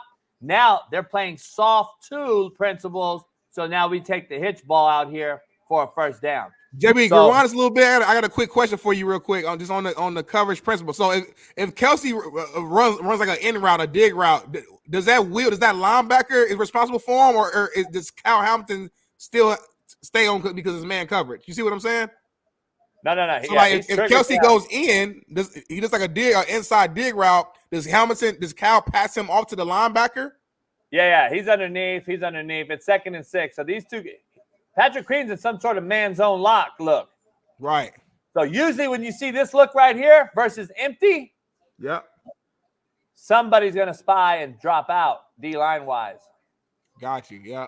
Because you can't have Patrick Queen in man on a slot receiver. See how he passed him to the safety? Yeah, I see that. And see Patrick Queen here is running by him to pass him, and then there's a huge void here. Right there. It's again right there. And you see Roquan Smith or Patrick Queen, whoever that is, pass it. Patrick Queen actually is now 6 down here. He's chasing now back to the receiver. So I'm taking that all day. Great job by Mahomes finding the duck, going in and getting the first down. So there it is. We'll get to what we think. Smitty, take us out. We'll see what we get tonight, but those are at least some keys to look for. And seeing what you like tonight, we will break that down and see it. You guys got to delete some. You got to block some of these fucking idiots out of here that I can't see. I blocked them. So that's something. Let's do some hell yeah, hell no in the show, Smitty. We're right at 9 o'clock. Brought to you by Prize Picks. Head on over there. Let's do it. Hell yeah to the hell no. So the number one, man, hell yeah, hell no. We kind of already answered this one. So, I'm going to go to the second one. Hell yeah or hell no. Derrick Henry will score a rushing touchdown tonight. I'm going to say hell no. I'm going to say hell no. Unless they get down to the 1 yard line or something like that, I say hell no. Is the game in Baltimore? I think the game. Yeah, I believe so. I'm gonna say hell yeah. No, it's in Kansas City. Is it Kansas City? Ooh. I'm gonna say hell no. I'm gonna agree with you. I'm gonna say hell no. Next one. Hell yeah, hell no. Boise State will take out Oregon this weekend. Ooh. Hell no. Oregon has to redeem itself. Boise's not very good. They had a 6 rushing touchdown guy last week, but they didn't play anybody. They're not very good. I watched them a little bit. I think Oregon covers the 19.5. I say hell no. I'm kind of going back. Oregon got a ton of yards. They looked good overall. Just for some reason it wasn't translating to points. I think Oregon bounces back. I say hell no as well. Next one. Hell yeah, hell no. Steelers will win the AFC North. Hell no. Hell no. I think the Steelers are probably the 4th best team in the division. This year we'll be breaking down every division as the weeks go along. I think Pittsburgh's the 4th place best team in there. The Browns have the best roster, but I don't know what's going to happen at the trigger spot with the quarterback and Deshaun Watson. What Deshaun Watson is it, and how efficient will he be? But Pittsburgh, hell no. And then last but not least, hell yeah or hell no. Gardner Minshew will lead the Raiders to the playoffs. I'm going to say hell no. I still am going to stick to my guns and stand on business. I think Aiden O'Connell will be the starter eventually again. And I still am predicting this. Minshew will come in and save the day again in a couple games as a backup because that's his role. That's where he's comfortable. And I think he's great at it. Highest paid backup, I believe. I think that's what he'll do this year. But I think Aiden O'Connell will take the spot over because they'll struggle at some point. I'm going to say hell no, not because I don't believe the Raiders will improve. It's just the AFC is just loaded, y'all. I mean, we just talked about the AFC North. I mean, I can see all four of them teams being in the playoffs. You know what I'm saying? I mean, I just look at some of these other divisions and these other teams. I just don't see how they get in, even as a wild card. There's too much talent around the AFC. So the Raiders will be in hard out every single Sunday. They're going to play hard for AP, but I don't think they make the playoffs. I say hell no. Hell yeah, hell no. Kyler Murray stays in Arizona his entire career. Hell no.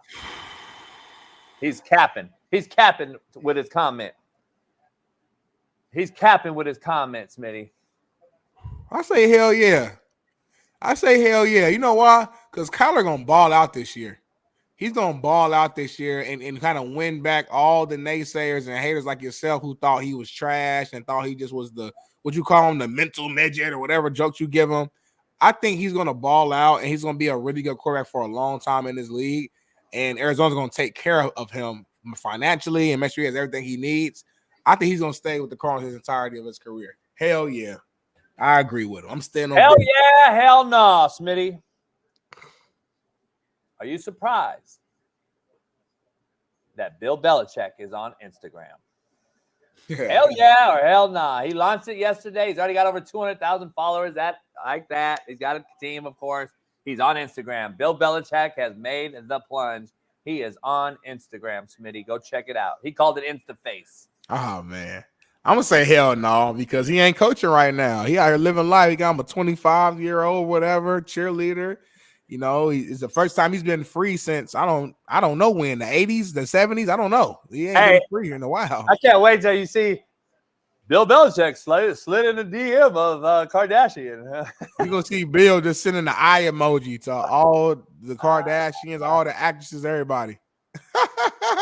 Shout out to Pat McAfee for having him on. Pat McAfee has Nick Saban and Bill Belichick on his show. That's legendary, man. Pat, when you gonna get me on the show? I'm a Naptown legend. No. You if you get me on your show as a guest, it's gonna help his ratings out. Indianapolis is still my city, JB. Don't get it twisted, homie. I know Compton is you. Naptown, I'm king. That's my home. You put me on your show, your ratings will boost. Trust me. How much influence do you think his young girl had to put him on IG? Everything. She was like, "Come on, babe. Your brand is so huge. It'll help you make more money. It'll help you kind of get back to coaching too, babe. Showing your millennial side and showing how you can connect to the young folks. It'll be a great look for you. Just give it a shot. You don't even have to run it. I'll have someone run it for you, babe." He's okay, honey. Whatever you say. What? Why do white girls have to sound that way? You tell me. That's how they sound. Yes, exactly, Chris. Shout out to cheer girl Chris. So Smitty can bring some breakfast to JB House on Saturday. Be elite. I'm gonna bring it. I'm gonna bring the breakfast. What you gonna bring? She bought some collard greens last time. What you gonna bring this time? Now, she made mac and cheese, I think. Now she made greens because she brought it. She couldn't bring her pot. So she brought it like an aluminum pan. At least the time I was there. I wasn't there last time she was there when her and Jada came and they was turning up and stuff. I wasn't there that time.